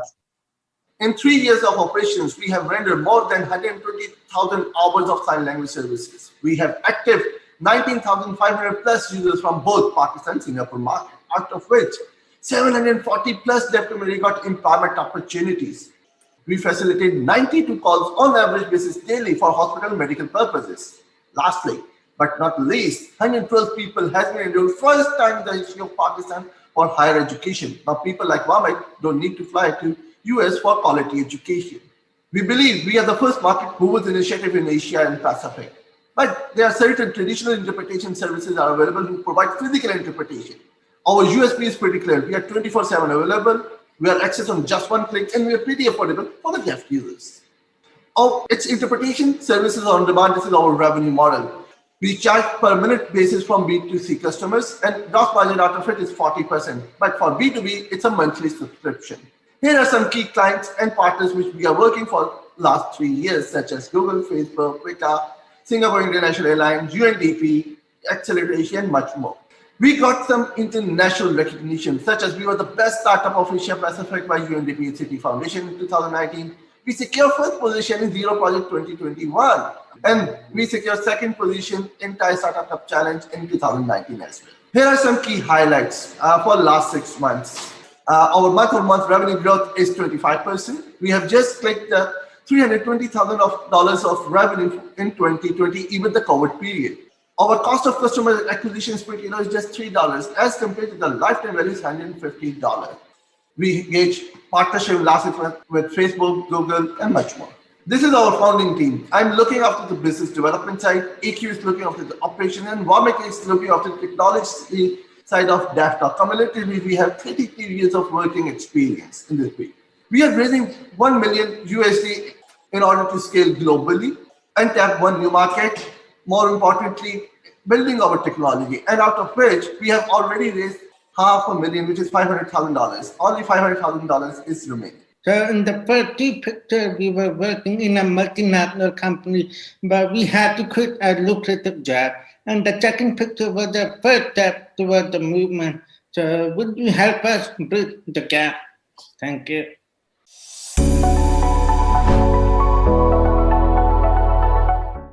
Our lab brings diagnostic to your doorstep. We have built a platform connecting people with diagnostic centers. I'm Tazim, co-founder of Amar Lab. My co-founder, Dr. Zahid, and I started working on this journey 15 years ago. In 2006, my mom got diagnosed with late stage of cancer. Turned out that a simple diagnostic test could have detected this way earlier. That got me interested in healthcare in general. So I started a clinic that would provide free medication, doctor consultation, and diagnostics to people who lived in underserved areas in Bangladesh. And Dr. Zahid joined as the first doctor in that clinic. And the next 10 years, we provided healthcare to 20,000 families. But in 2015, we realized that we needed to do more. So I left my job at Microsoft and moved to Bangladesh after 17 years in the US. And we started thinking about what else can we do. One of the areas we identified was lack of access. In terms of diagnostics, the ratio of customers to medical technologies is 73,000 to 1, which in the US is only 980 to 1. So that is a huge problem. Then comes transportation. In Bangladesh, to go to a diagnosis center to get tests done, waiting in line, and then again going back to get the reports altogether takes on average 5.5 hours. And also there is a huge issue with accessibility in the buildings. If you are a pregnant woman or if you're elderly, it is very difficult to go to these labs and get the test done. So we created a solution where we provide home-based diagnostic service. And with that, we can save almost 5.5 hours of your time, and everything can be done in just 5 minutes. And you are surrounded by the comfort of your home with your family, and you are not exposed to all the other contamination from the labs. And at the same time, you save money from transportation. And it works very simply. All the customer has to do is call or place an order through our website or app or our Facebook page. And once they do that, we have a medical technologist who goes there and then collects the sample and brings it to the lab of the customer's choice. And once that's done, the report is ready, we deliver the report to home. So customer does not have to leave at all. At the same time, they get everything from the comfort of their home. And the way the business works, we charge only $3 service fee from our customers. And the labs provide us 40% of their revenue. And with that, we have seen a lot of good traction in our business so far. In 2021, in the first quarter, we have grown 500% compared to the quarter one of last year. And it's continuing to grow as we are seeing more need of providing home-based services. And we have also created a lot of impact in terms of SDGs. We focus on 3 areas: SDG 3 on good well-being and health, and also on SDG 8 about decent economic growth, and also SDG 11 about smart cities and communities. And at the same time, we have served almost 10,000 tests so far and saved almost 22,000 hours and created a lot of impact in terms of carbon footprint also. Now we are raising $200,000 so that we can expand to 3 more cities, start a marketing campaign to tell people about the services available. And also we want to introduce new services that we have already piloted. Come join our journey in making healthcare easily accessible to everyone, everywhere. Thank you.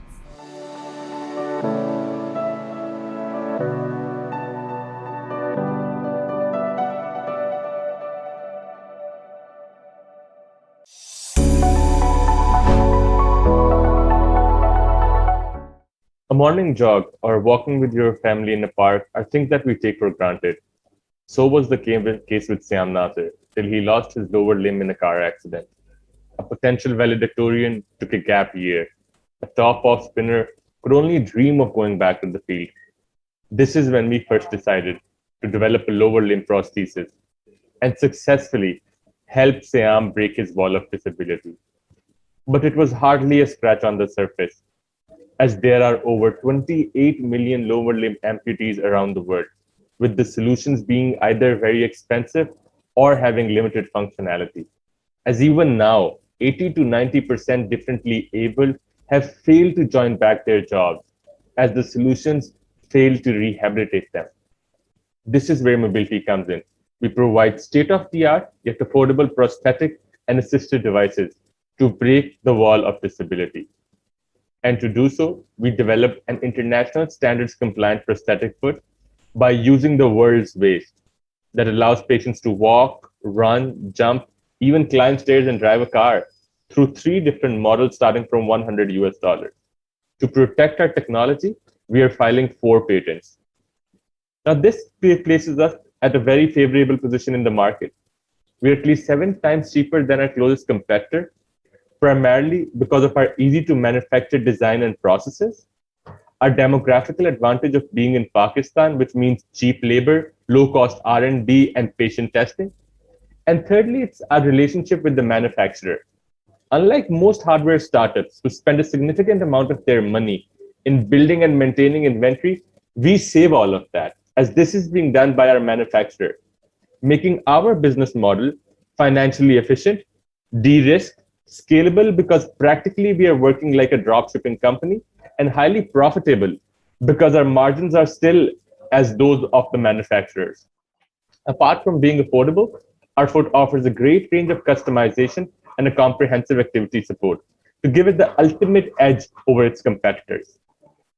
Now, this problem has existed since ever, but the diabetes-caused amputations have made the market potential go beyond $50 billion US. And while working on this problem, we are also reducing poverty and inequality by promoting good health through innovation, serving 4 SDGs on the forefront by collaborating with partners like LUMS and NUST for research, while for sales, we have International Committee of Red Cross, Fauji Foundation, and Rehab Initiative. However, for manufacturing, we have a Sialkot-based company, which we discussed before. With these partners and a team consisting of engineers, technologists, business graduates, working on prosthetics for over 6 years, guided by experts working in this field for over 30 years, we did work which was recognized in several international forums, included being featured on Forbes 30 in the 30 list, Falling Walls Lab, and IEEE Computer Society. Apart from that, we have served over 1,000 patients, generating a revenue near $150,000 US, and plan to reach an annual revenue of $1 million US by the end of 2023. However, for that, we will be raising $100,000 US at an evaluation of 1.5 million. This investment will primarily be used in developing new sales channels and spreading our product most of in Eastern Asia and at the same time in the Western part of the world. The rest of it would be spent in upgrading our mass production.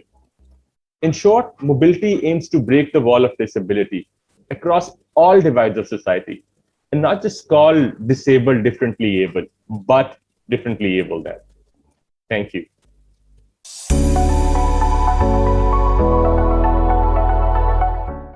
Fantastic! So I hope you enjoyed the sharing and are inspired to make a difference together. Thank you again for joining us. Be sure to stay tuned at the Youth Collab website for all the news and updates from our community. We wish you a really great day ahead.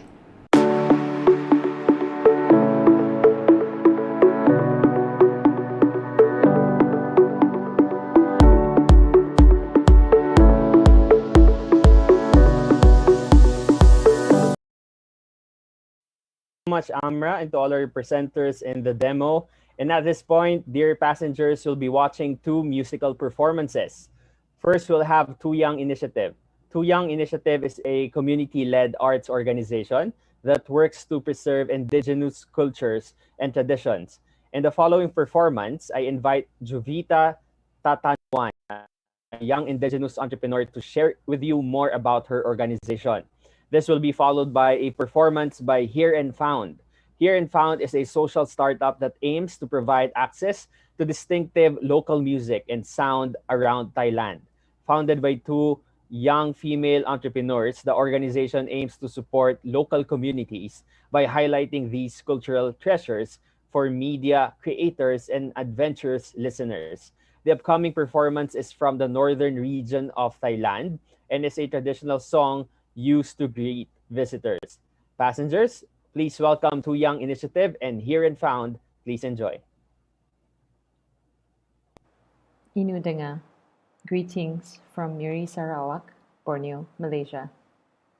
My name is Juvita Tatanwan, and I am the co-founder of the Too Young Initiative. We are a social business, a community-led arts management company focused on Borneo indigenous cultural heritage. We work with cultural guardians from the various indigenous communities here by complementing their craft with relevant creative and cultural industry skill sets. Our aim is to create opportunities for meaningful livelihood and in our cultural continuity.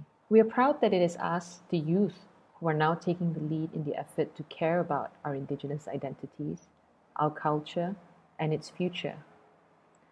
Our youngest cultural practitioner we represent is Adrian Jo Milang, who is 23 years old, and yet he is also our community manager who leads the effort in engaging with cultural guardians across the island and to help them see the beauty and magic of our rich and varied culture and traditions.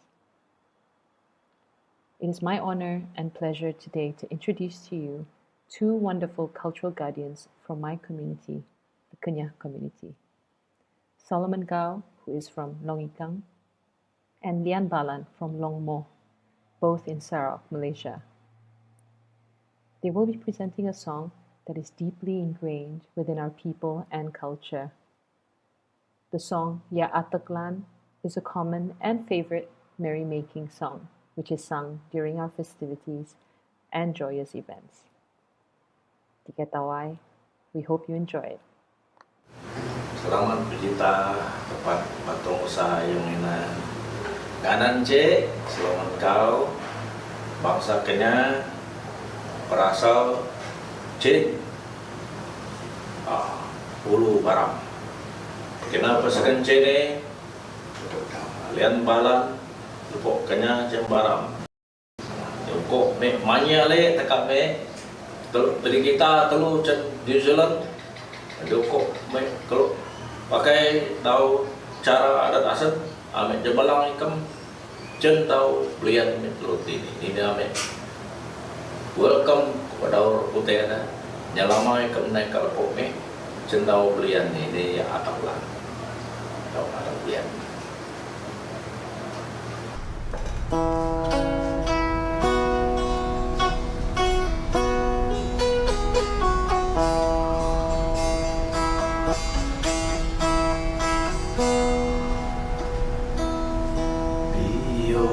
Kita lo telu tiang membatung dan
Thank you once again to our performing groups.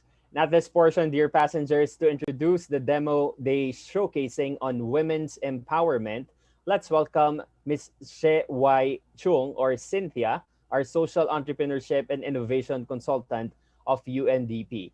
In this demo presentation, the following groups will present: Areta Style from the Philippines, Silvery Nanos from India, Clear Plate from China, Kitong Bisa from Indonesia, and Flare of Mashal from Pakistan. Go ahead, Cynthia.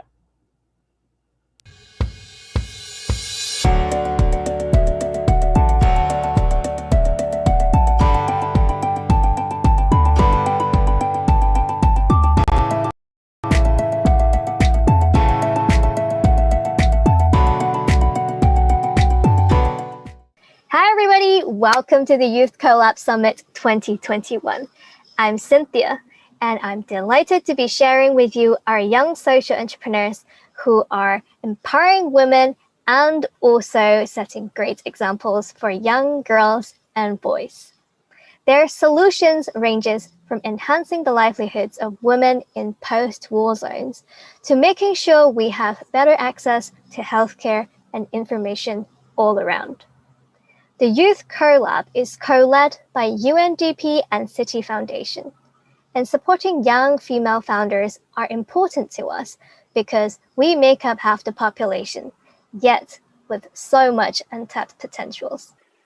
Being a young female entrepreneur myself, I understand how far we have come, but also how much more needs to be done for us to have equal access to opportunities. Thank you again for joining us. Enjoy the presentations and make sure to be connected with our young founders to share your encouragement and support.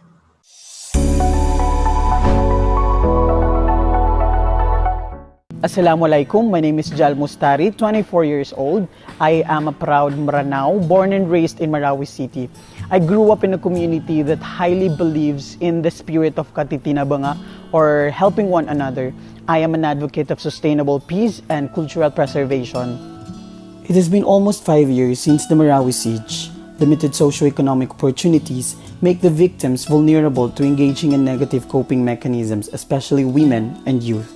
I don't think that we can aspire to be a peaceful nation unless we address these underlying issues. Through the small grant given by the Yes to SDGs, I founded Areta Style a year ago. It is a startup brand that aims to craft hope and peace among internally displaced persons, or IDPs, by providing alternative livelihood while revitalizing Maranao culture through creating handicrafts out of langkit, a traditional weave. We have been working in 2 partner women communities, the local weavers in the municipality of Tugaya and the artisans in the relocation site of Sagunsungan. Some are widows, single moms, or young parents. Sobrang thank you kasi dumating ka sa amin. Sobrang laking bagay na naitulong talaga nila sa amin. Hindi lang sa akin, sa mga kapwa ko weavers. Sobrang salamat kasi. The siege did not only affect our livelihood, but it also created an environment where we have encountered stereotypes and racial discrimination. I felt the need to stand up against it and break the stigma through creating our crafts that represent the beauty of our culture to let the world know that we are a society that works for peace. Moreover, my fellow Maranaos keep me motivated to do what I do. I have seen how hopeful Maranaos are despite the peace situation in our place. We have inspiring narratives that deserve to be heard by the world. My goal for this campaign is to be able to raise 80,000 pesos for the production of our new collection and to have the resources I need to train new artisans. The new collection is a set of handicrafts that will showcase modern traditional weaves incorporated in the designs. My aim is not only to promote Maranao arts but also to create more income opportunities for our artisans. Those who will back this project, they will get the items at a discounted price with free pair of earrings and other items. I always believe that we can be successful in life if we do things not only for ourselves but also for the people, the community, and the planet. Areta Style is not only about expressing craftsmanship amidst challenging times. It's about creating hope and peace, impacts which can only be achieved if we do it together unitedly. A simple purchase can make a great difference for others, especially in these trying times. Support our cause and join us in the spirit of Katitinabanga.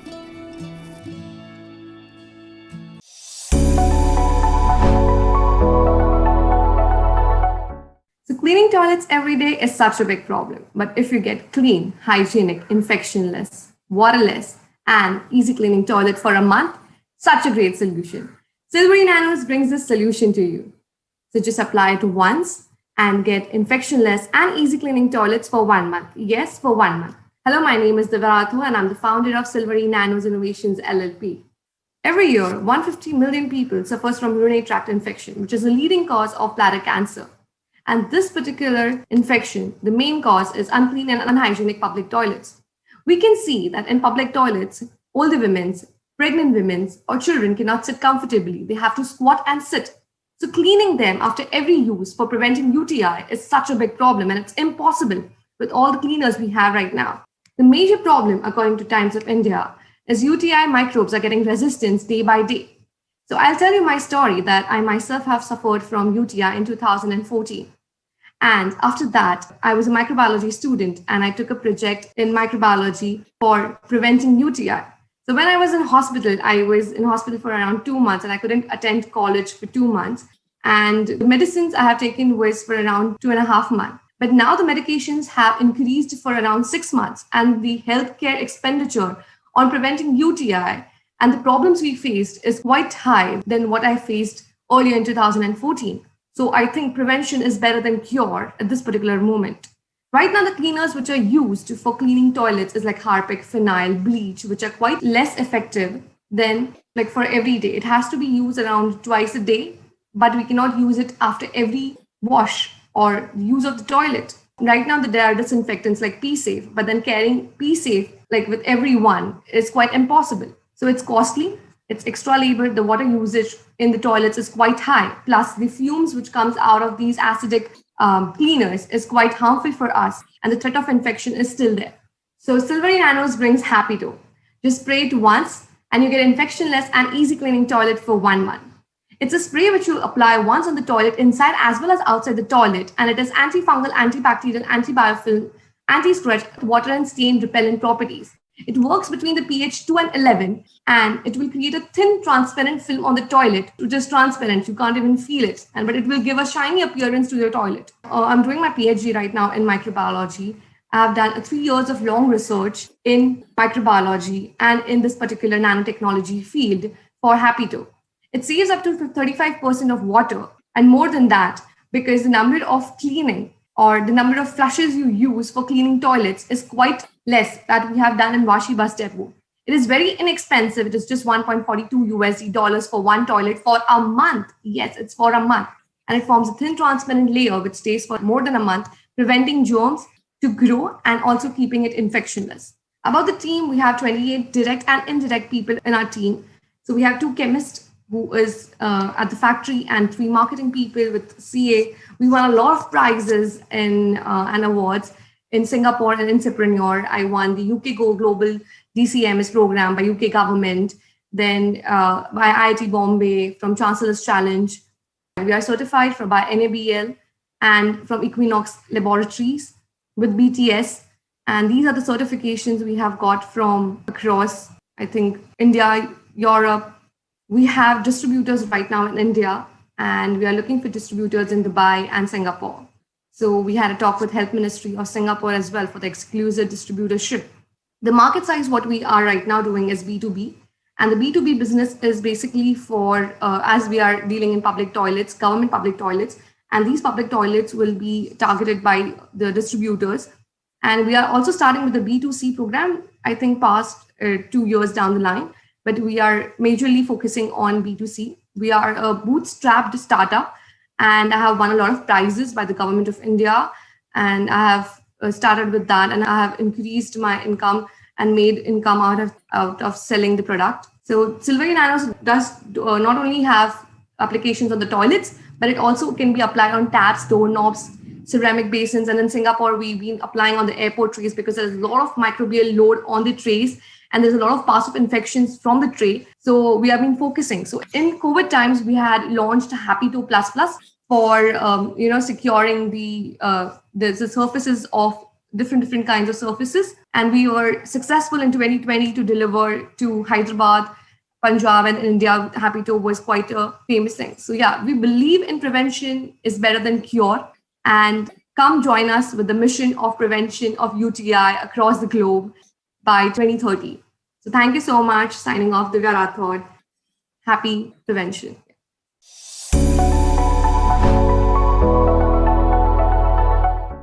Hi everyone, I'm Chen Yu, the co-founder of ClearPlate. It's my honor to be here to talk with you by this way.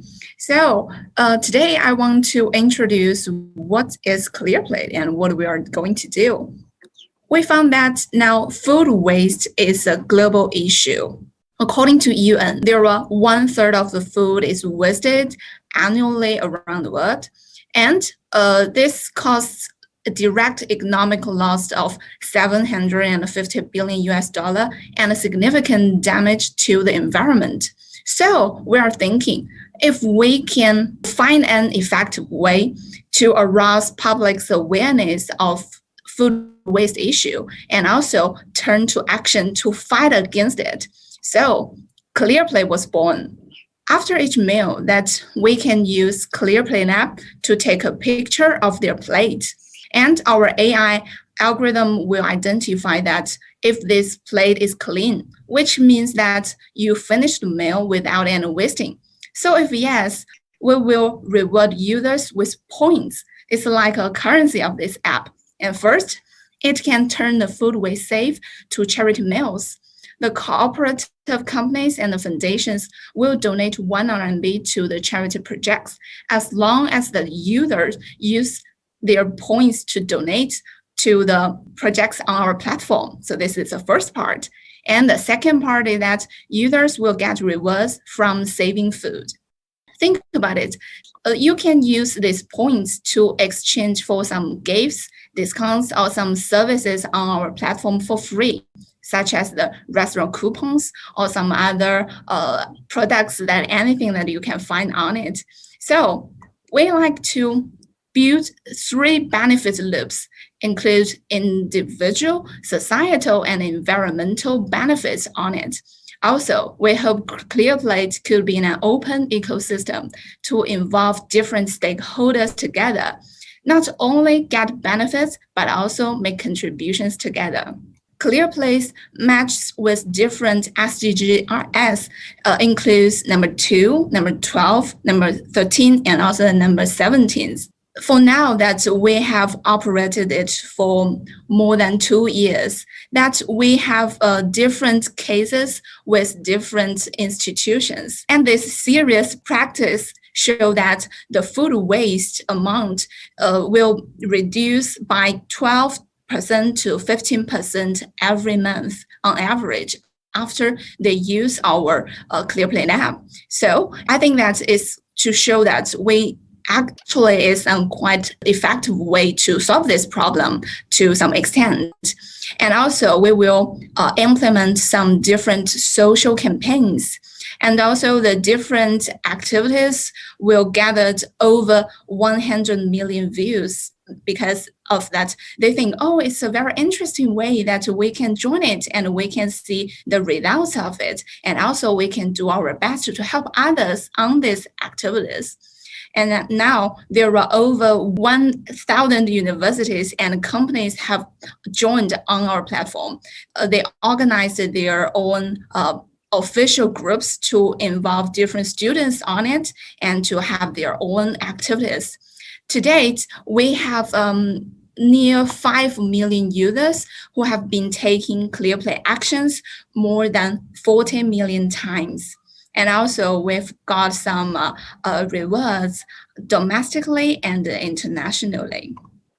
We believe that every person matters and every single ClearPlate action matters. So we think that if we can carry out ClearPlate action 10 million times per day, then according to FAO, every year that we will reach 1 million tons of carbon emissions, and also 1/4 tons of food will be saved because of our all different anti-food waste behaviors. So we believe that ClearPlay maybe will provide a Chinese solution to the global ecologically civilizations and also pave the way for a brighter future for mankind. So hope all of you can join with us and to do anti-food waste behavior together. Why not check ClearPlay's on Facebook or Twitter and to join us from now on. Thank you.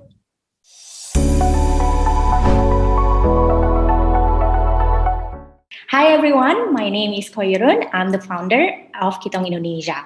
Kitong Indonesia is in the quest to nurture under-resourced youths in underprivileged communities, areas of Indonesia. We are building entrepreneurial ecosystem in Eastern Indonesia. So we see a very huge problems recurring in Eastern Indonesia, which is first, we have a high level of unemployment, especially among youths, female youths, in comparison to what's happening in Western Indonesia. And then almost half of the SMEs in Eastern Indonesia have low survival rate. They only span just only less than 3 months. And then they are in need of financial capital. With those problems, we also see many opportunities. SMEs in Indonesia are the economic backbone. With only 1% is located in Eastern Indonesia. So there are many room for growth for SMEs in Eastern Indonesia. Then we have high digital and mobile penetration. And then creative economy is flourishing as well in Indonesia. Indonesia's creative economy is contributing to the national GDP. Our solutions are one-stop provider services for SMEs in Indonesia with the 4 approaches. Firstly, we give them access to finance. We give them through partnerships, microfinancing, and then business trainings and mentoring through our technology-based app. And then product development, we do branding development for them, and then prototyping and other things as well. And lastly, we give them market access through our e-commerce platform and also the offline place that we have. Our competitive advantages are we do tailored experiential programs unique for their needs. Integrated platform using digital technology and also ease of micro loans applications and also technical supports.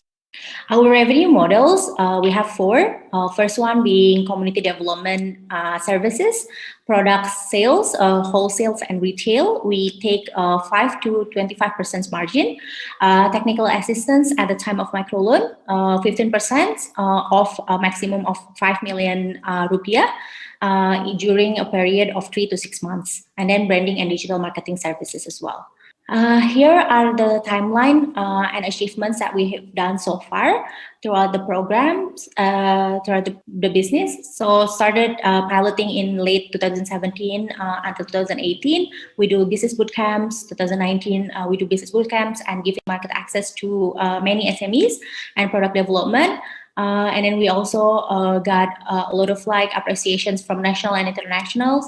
And in 2020, we open up financial access ecosystems, and our ecosystem building is actually approved already. We expand to other provinces in North Maluku. We got highest revenue so far, which is 2.1 billion rupiah. And then in 2021, we do a lot of rebranding for ourselves from Kitong Bisa Enterprise to Kitong Indonesia, ecosystem building, and also we are actually doing microloan program in 2021. Impacts in numbers, so far we already facilitated 35 SMEs, got financial from local government and also state-owned enterprise amounting over 650 million rupiah. We have 120 SMEs partners, and also we already trained and mentored 350 students. What we need in 2021, we need piloting of our micro loan program of 600 million to fund 100 SMEs in Papua and also Maluku.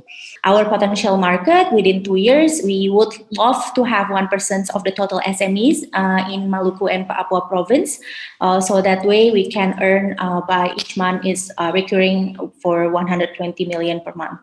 These are our team. We are a mission-driven team with a diverse background and willing to help other businesses flourishing in Eastern Indonesia. So with us, please join Kitong Indonesia to help businesses grow from the eastern side of Indonesia to western. Thank you.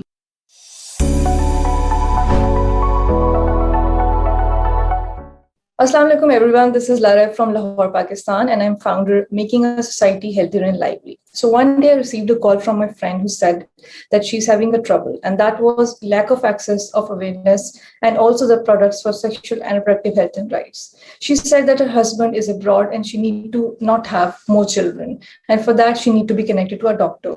To my surprise, I was a bit taken aback because she had like 2 kids. And I asked her that why you didn't go to the doctor. She said that, going to a doctor is a stigma before marriage. And just after marriage, people ask you to, just plan your family and go ahead. I said, why you didn't Google? She said, whole data is scattered. It's not in Urdu. Maybe it's not religious. I have no idea. Then I said, why you didn't call the services? To which she said that how could I call? Because I didn't know the numbers. So that was a food for thought because even I had no idea about the numbers. I didn't remember them. So that's where my idea came in. So we created a mobile application because Pakistan is the 5th most populous country in the world with a prominent youth slot. However, sexual and reproductive health and rights are never considered as an important part.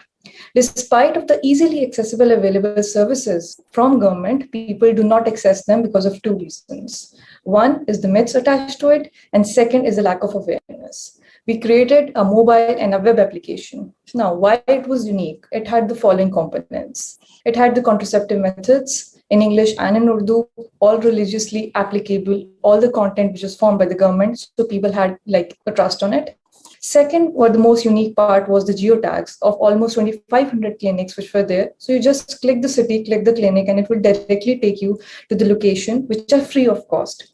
Telehealth services, just a click away to make a call, and those services are just focused on the youth-friendly health services or just family planning. So there are dedicated doctors over there, or maybe dedicated people who can give you the information. Then we had the user-friendly surface areas. Whole application was designed in a way that you can access that. Then the most important thing that we really discussed was to reach those people who were having difficulty in reading, writing, or were visually impaired. So we made the data bilingual and added an audio version as well. Last thing, which was very much needed in the pandemic, was a home delivery component. We add the products so you can simply order the products online. And we also reached out to certain startups whose stores we wanted to link with our application so that there would be more variety of the products. And, maybe people could choose those stores which are in their own city. So this whole package was actually like in one application. You could just simply go, maybe tell your friend who's getting married and have the whole sort of a package for information. The application looks like this: mobile application view, the web view, and the tab view. And we wanted to follow sustainable development goals, which are good health and well-being, gender equality, and partnership for the goals. Our market was very clear. There was no single application dedicated to all those 3 things, which makes it actually unique. And that is, it has information, it has the services, and it has the products. So all those 3 things in a single application. So it might look very sort of idea that not a lot of people talk about, but this is something actually needed. And that was a pilot study. When we first did our application, we just started off with 1 city, and it was amazing how young people, especially women, came to my private inbox and told me that they might not be able to say it publicly, but this is the application they actually needed. So after such, process, we actually added more components, and we realized that our tool was highly sustainable because once the applications were made, there was no extra cost. So the extra cost was just for the sake of marketing, maybe telling people, adding products. And if in future we want to add a very distinctive feature. So the sustainability of the tool is very high. Even if I don't have employees, even I don't have staff, the application could still continue. So the development timeline started off with the 1 city, and we went to 2,500 plus clinics, which were free of cost. Why? Because once we launched the application, the government department interacted with us and told us how much they needed this application. And that was a very much boost to our morale. Our work so far included almost 3 lakh plus young people. We reached them directly and indirectly. And we realized way before pandemic, we told the government, we told the people that how much in our country the solutions which are online are missing to a bigger extent. One of the reasons is the lack of capability at the higher level as well. And one of the reasons is the lack of knowledge regarding such solutions, regarding social media, regarding applications. So this took us, and we almost presented the idea in 10 international and national conferences, and we spent most of our budget in the development of applications because we wanted that idea to be very much finished form, and then we wanted to market it. Our partners included Population Welfare Department, Bill and Melinda Gates Institute, Women Deliver, FPAP, and Punjab Population Innovation for Fund. It was an amazing experience when government, Punjab Population Innovation Fund, rewarded us as one of the promising practices for family planning, which hasn't been done in Pakistan. To me, maybe the idea didn't seem very big when I started, but when I realized that how much people needed it and it was missing at the higher level, it taken me to back. So this is something that we really want to work on. Once now the tool is made, we want whole Pakistan marketing and whole Pakistani young people get engaged in it. And we also want to engage with the government, the local government, the federal government to get engaged with our applications, as we have also done a bit of it just before pandemic. But we want to, continue with that. One of the good things is that our team have the director technical and director communications. So as I said, that even if we lack funding in few months, we can easily carry it out. We can update it, we can add some features, we can remove some bugs, and we can communicate with the people because our co-founder and founder teams do have that capability. So this is how we have made the application and came this far in this era of pandemic. And it was ironically just one day before when we pitched this idea how much digital solutions are needed, and the very next week curfew happened. So thank you so much everyone for listening to me. This is the application's name, Be Amashul. We have the social media presence and our website and address. So anyone can contact us and go through our applications and maybe share with the friends. Thank you.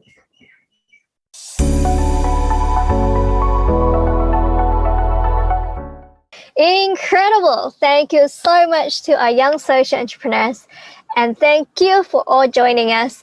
We hope you have enjoyed the presentations. Please be connected with the founders and us, and stay tuned on our social media and website. Enjoy the rest of your day. Bye-bye.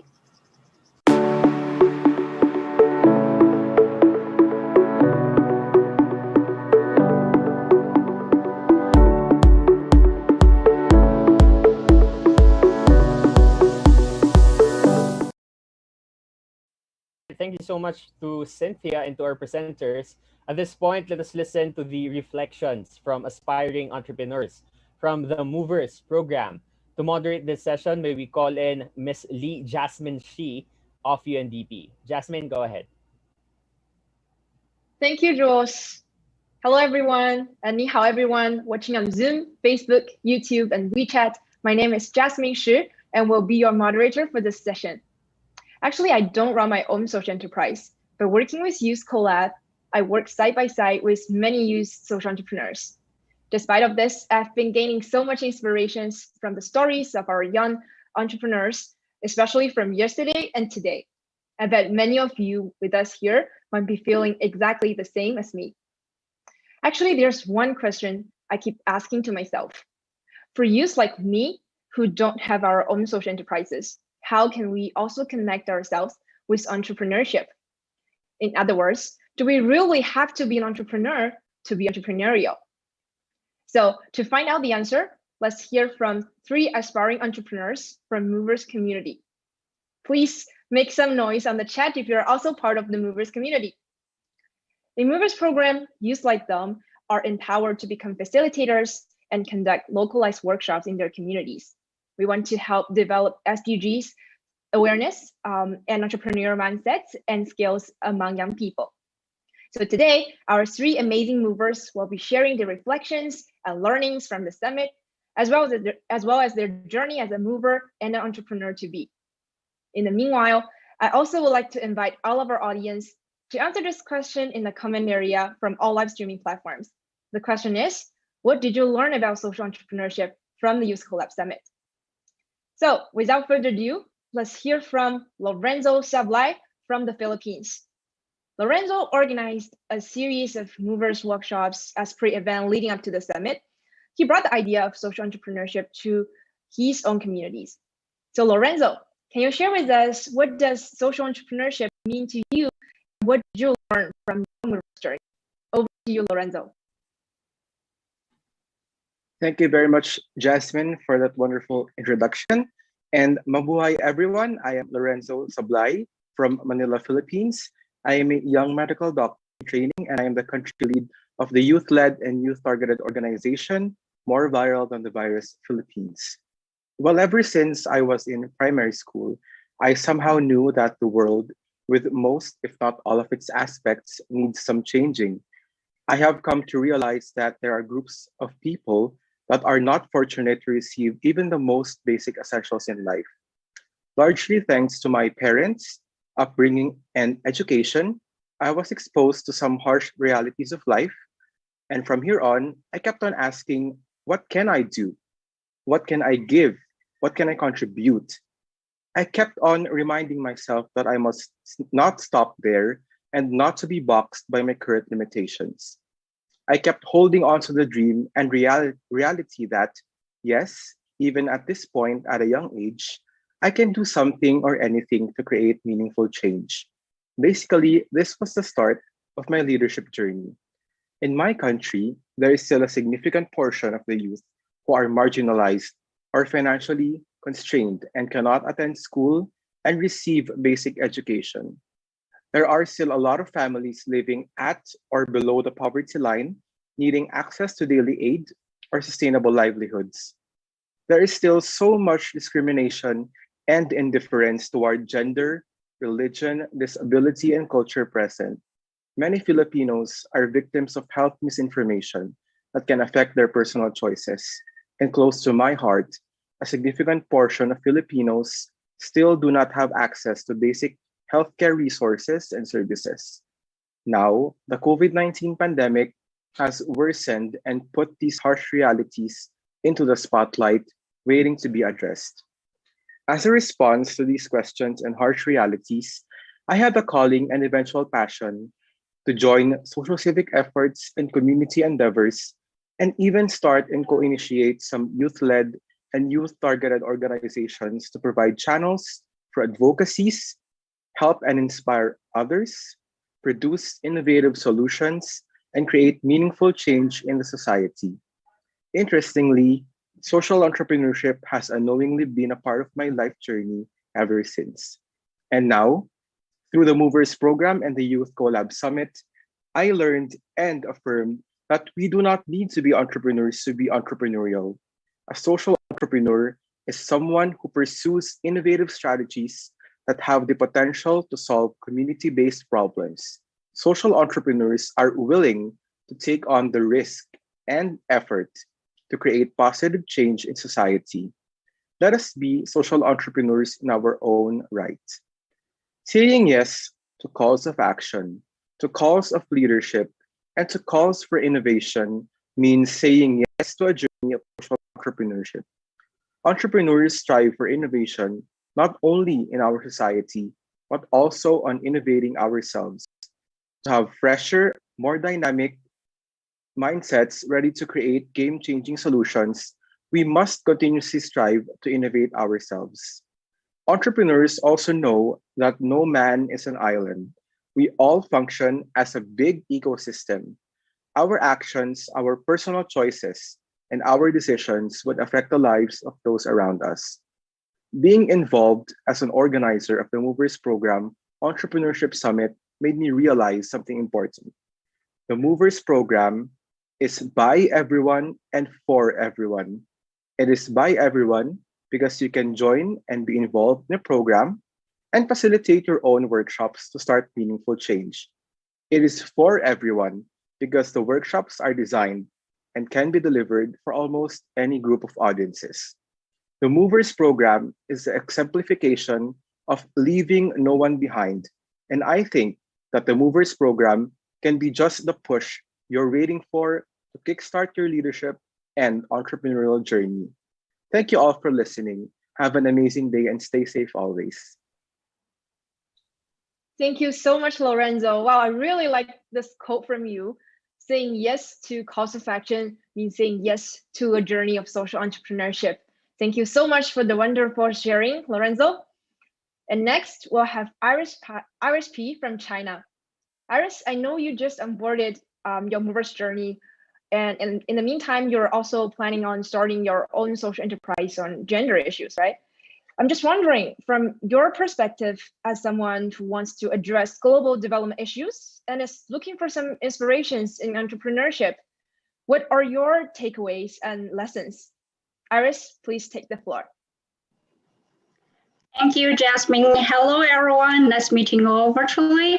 I'm Iris P from Milan, China, and I've participated all the summit pre-events organized by Movers programs, and I'm the co-founder of Stories to Action, a global platform amplifying youth's voices on their sexual and reproductive health and rights, or SRHR in short.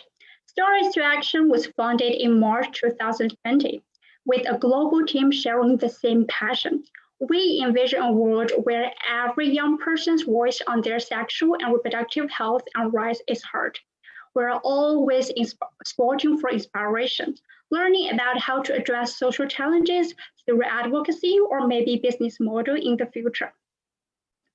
We experience team management, raising funds, and building partnership challenges that are shared by many of those who are running a social enterprise like you.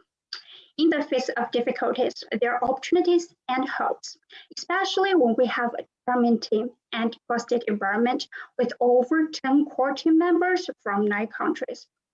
After listening to all the amazing stories of Youth Collab Summit, especially the great tips of ecosystem partners and impressive pitching of each startup, I believe that people like me running an initiative addressing issues on sexual and reproductive health and rights would be able to turn our solution into a nonprofit organization or a sustainable business. So I would like to share with you a few reflections with you. First, have faith in yourself and believe in what you are doing and plan to do. Second, have teammates and a community who share the same passion, values, and vision. Support and encourage each other in this long journey. Movers is where you can meet with more than 14,000 young leaders, aspiring entrepreneurs, and youth with a strong spirit of entrepreneurship and leadership. In this community, we enhance our skills on storytelling, leadership in action, social entrepreneurship, and digital branding, which are essential skills to be a social entrepreneur and young leader. Besides, the Movers platform can be our first initiatives to influence and empower youth in Asia and Pacific through hosting and facilitating workshops and webinars. Third, dream big, but start small. Starting from paying attention to empowerment conferences like Youth Collab Summit, attending and facilitating workshops like those in Movers programs, brainstorming and meeting with youth with like minds, etc. Small things might don't count too much at first, but once you've done thousands of small actions on your dreaming path, you would make a huge difference. Two more takeaways from my personal reflections through this summit are just like Chandra said yesterday, seize opportunities in challenges. Just like an old Chinese saying said, there are opportunities in crisis and they coexist. Don't be scared off by difficulties. Find out opportunities in them and make a good use of it. Last but not least, don't give up. Every time you want to quit, remember there are thousands of people like you based in different parts of the world trying their best to fight against injustice and discriminations, make their dreams come true, and make the world better. As an inspiring Movers from China cohort, I'm ready for my adventure to inspire and empower more youth through workshops in Movers programs. Are you ready for yours? Thank you for your time and attention. Wow, that was an amazing speech, Iris. Thanks so much for inspiring us to Dream big, but start small. And best luck to your own initiative, Stories to Action. Thank you, Iris. And last but not least, we'll have Zawad Alam from Bangladesh. Zawad is our Proud Movers Ambassador. He has facilitated 27 workshops that reach over 1,000 youths. Zawad, as a passionate youth advocate for SDGs, what's your understanding on the spirit of social entrepreneurship? Please take the floor. Hello, everyone. Nice meeting you all. Heartiest thanks to Youth Collab for giving me this amazing opportunity to share about myself and my social entrepreneurial journey. It's my immense pleasure to introduce myself in front of so many distinguished guests. This is me, Jawad Alam, from one of the most beautiful countries of South Asia named Bangladesh. I'm currently doing my bachelor's in education and research at University of Dhaka.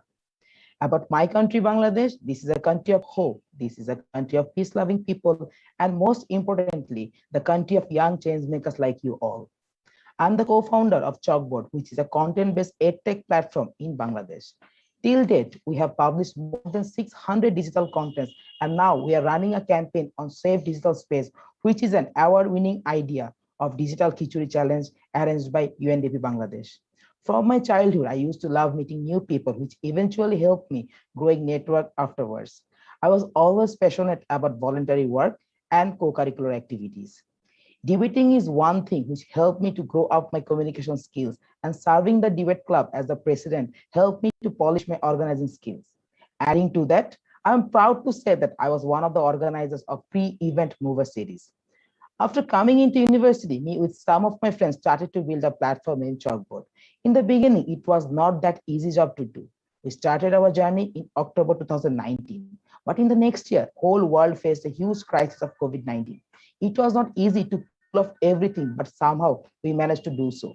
Our team members had the courage and self-belief of doing something good, keeping the company's mission and vision in mind. After joining the Movers Program and Youth Collab Summit, one thing that inspired me the most is one doesn't need to be entrepreneur to be entrepreneurial. If you're passionate about doing something which can change the society, you are good to go. One thing that makes the best difference between a social entrepreneur and a general person is that a social entrepreneur, or the person who has entrepreneurial mindset, will always look for the opportunity. As I said earlier, I started my university life with voluntary work. Now I'm leading a team of more than 30 people while we are working on SDG 4, 5, and 13. Recently, we have launched a 50 days campaign on climate awareness, where we have engaged so many young minds to raise their voices in order to create mass awareness about climate action. While going through all this, I have learned many things about time management, commitment, and sincerity. I'm a mover ambassador, and being a part of Youth Collab Summit, I must say that these programs and networking have enabled me to flourish my leadership quality, management skills, entrepreneurial mindset, 21st century skills, and whatnot. When someone asks me to say one word about Youth Collab Summit, I always say networking. Because of this platform, you get to know so many young and talented minds across Asia Pacific. In the last 2 days, all the inspiring words from the entrepreneurs of Youth Collab motivated me to rethink about my future commitment. And I noted all those points to utilize those learnings in my personal life.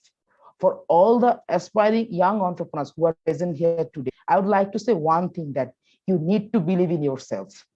No matter what barriers come into your path, always try to stick to your passion. If you feel depressed or wonder what to do in life, just look around. There are so many people who are struggling to get basic rights like food, clothes, sanitation, clean water, quality education, and whatnot. If their voices don't reach you, be the voice for them. Trust me, when you will determine to work for the society, when you will see every problem as opportunity, when you will think like a social entrepreneur, the inner peace, happiness, and satisfaction that you will feel from inside will be priceless. With that note, I conclude my speech by saying, let's join the movement. Don't let anyone remain behind. Work hard, follow your passion, and be the change maker with the creative, meaningful, and impactful ideas. Thank you, everyone. Thank you all. Thank you, Zawad. I have a quote from you. If their voices don't reach you, be the voice for them. This is so inspiring. And thank you again, Zawad, Lorenzo, Iris, and everyone sharing in the comment. So let's go back to the question I asked to myself and to you all earlier in the session. I think we've already got some answers from our speakers, right? So from three of them, a few points I want to highlight again here is that first, we don't need to be we don't need to be entrepreneur to be entrepreneurial. And second, entrepreneurship is one of the tools for young people to address the social challenges we care about. And finally, it's all about taking actions right now. So to all the aspiring entrepreneurs here with us, I want to leave you with this question. What issues do you care about and what actions are you gonna take? That's all for this session. Thank you so much. Back to you, Jules. Thank you so much, Jasmine, and to our aspiring entrepreneurs. And we hope all of our participants watching right now, either on Zoom or on all our platforms via social media, have learned and been inspired by our aspiring entrepreneurs. And you can also share your thoughts. And if you're also an aspiring entrepreneur, share your journey online. Please use our official hashtag, that is hashtag YouthCollab, so everyone could be inspired as well with your story. So once again, thank you, Jasmine, and to our aspiring entrepreneurs who shared their journey in this session. So now at this point, I think we are ready for our last session. We are. All right. So before we proceed to our closing session, which we will call Movement to Meet a Moment, we'll be having a very short break. But in the meantime, during this break, please make sure to share this link, our live streaming, to all your friends. And once again, use our official hashtag YouthCollab, so you could share your thoughts about your experience from day 1 and day 2. See you in a while. Passengers, as we start our descent, please make sure your seatbelt is securely fastened. We are about to end our journey, so we will now proceed to our summit closing session, which we call Movement to Meet a Moment. To deliver the closing remarks, may we call on the Deputy Regional Director for Asia and the Pacific and Director of UNDP Bangkok Regional Hub. Please welcome Mr. Christoph Bauer. Thank you very much, and warm greetings from Bangkok to all of you. I feel very, very happy to join this landing, this final session as we close the Youth Collab Summit. Very happy to connect with all of you, and also very happy to be in this session together with Richard Tesbich, the Head of Corporate Affairs Asia Pacific of the Citi Group, because UNDP has an excellent partnership with the Citi Group. We know their commitment to the youth, to the Sustainable Development Goal, and we work very well together in the region. And also very happy that we have with us the founder of Mona Bundu, Ms. Shiropata Wilda, who is, the Mona Bundu is really an example of a successful startup, but I think also I should mention that Shiropa got a special award from the government of Bangladesh for her work on mental health in the time of COVID, which is so important. So congratulations to you, and very happy to be together with the two of you in this session. Now, as we prepare to close this Youth Collab Summit, I think we can confidently say that it has been a huge success. In terms of numbers of speakers, number of participants, numbers of tweets, retweets, social media activities, but not only numbers, also in terms of quality.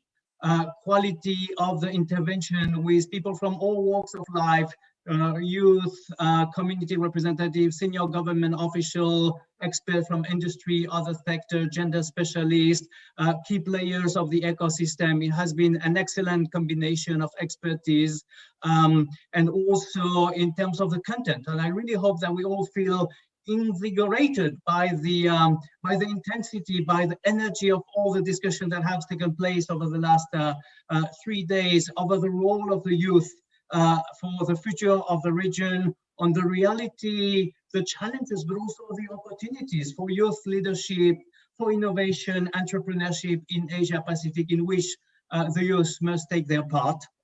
And really, what I want to underline is such a successful summit doesn't happen by accident. So it's also for me the opportunity to thank the Youth Collab team, my colleagues in UNDP, and all of you who have actually worked on the preparation of the summit and then contributing to its successful to his success over the last day. So really thank to you. Now, for me to connect with you and come to the closing of the summit is also a wonderful opportunity to reiterate the very strong commitment of the United Nations Development Programme, UNDP, to work with all our partners, to work with you, to support the youth in what they do, like entrepreneurship, but also support the youth in getting their rights to have a voice, their rights to be empowered, their rights to be part of a decision, and the right to choose. And we are very committed to do this.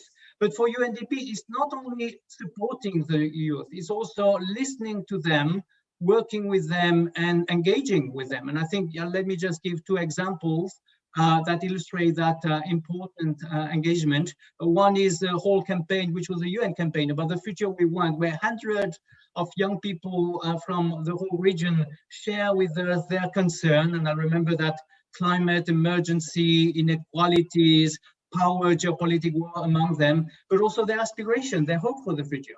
And also the UN Youth Strategy. Now, the Youth Strategy is something that the whole United Nations has embraced, adopted about 3 years ago. And for us, as UNDP, it's really an opportunity to scale up engagement with the youth at the global, regional, and also national actions to meet young people's need, to realize their rights, and also to tap their potential as agents of change. And we very strongly believe in this. Now, unfortunately, this summit happened at a time where COVID-19 is hitting the Asia-Pacific region very hard. But I do want, in this context, to also give some right messages and draw from some of the findings of the research conducted by Youth Collab recently, and share two observations with you. One is really based by a number of figures from surveys.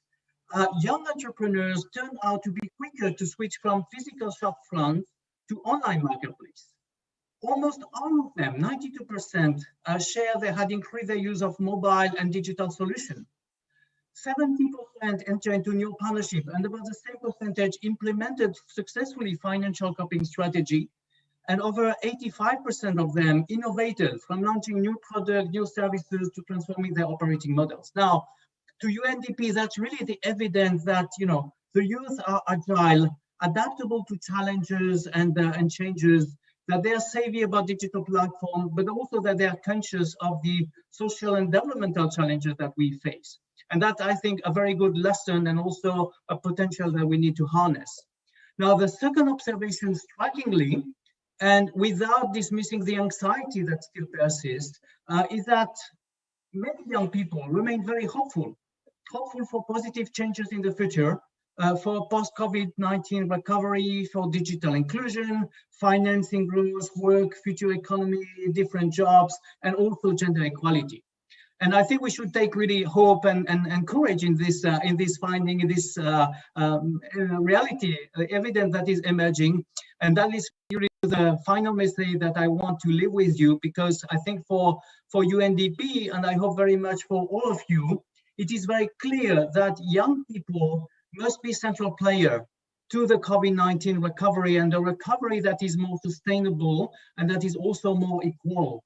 And beyond the recovery, they must also be very central players in our engagement for the sustainable development goal that is, our common agenda. And I think that's, with this optimistic note, with this message of hope, that I would like to leave you. And again, with many thanks for your contribution to this Youth Collab virtual summit, and very best wishes for the future. Thank you, Joe. Thank you so much once again to Mr. Christophe Bauet of UNDP. So, sir, please allow me to reiterate some of your important points for your audience right now. Our speaker mentioned that young people are and should be at the heart of the realization of the Sustainable Development Goals and the COVID-19 recovery. He also mentioned that we should celebrate young entrepreneurs' agility and resilience in these unprecedented times, and must step up our collective efforts to support young people and their transformative solutions to lead the way in our journey beyond recovery towards 2030. Once again, thank you so much, Mr. Christophe Bauet of UNDP. Right now, passengers, up next for another closing remarks, let's call on the Regional Head of Corporate Affairs for Citi Asia Pacific. Let's welcome Mr. Richard Tesvich. Thank you. Good afternoon to all our partners, colleagues, young leaders, and innovators. I wanted to start by really thanking the UNDP and Citi teams and all the volunteers who've worked really hard to make the summit such a great success again this year. It's also been great to see some of my old friends of Youth Collab after 2 years at our very first virtual summit. And though we were not able to come and meet in person, I'm happy to see this has not really dimmed the energy or the enthusiasm that has always been a hallmark of the summit, which I've enjoyed since the very first Youth Collab National Dialogue I attended in Thailand 4 years ago. I went along with Topan, who's our public affairs officer for Thailand. And I think that's the first time I met Ben from UNDP. And, you know, I saw Ben on the Zoom. He never changes. He doesn't seem to age after all these years, while the rest of us do. But look, I have to admit, I was unprepared for that day because I'd read a brief on this event and it was something new. And when I got there, I was taken around to meet some of the young participants and I was blown away. I saw projects there that were related to helping the blind, to water purification, to expanding financial services to rural areas. You know, there was so much energy and enthusiasm. And, you know, I'd been asked to go along there to give some remarks that were inspiring, but in truth, I was inspired by the young entrepreneurs who were there. And it also, I guess, got us very excited at Citi about this project and also about the great partnership we had with UNDP and Youth Collab. I know the past few days have been a testament to everyone's extraordinary engagement in empowering young people in leadership and social innovation to meet the biggest challenges of our time.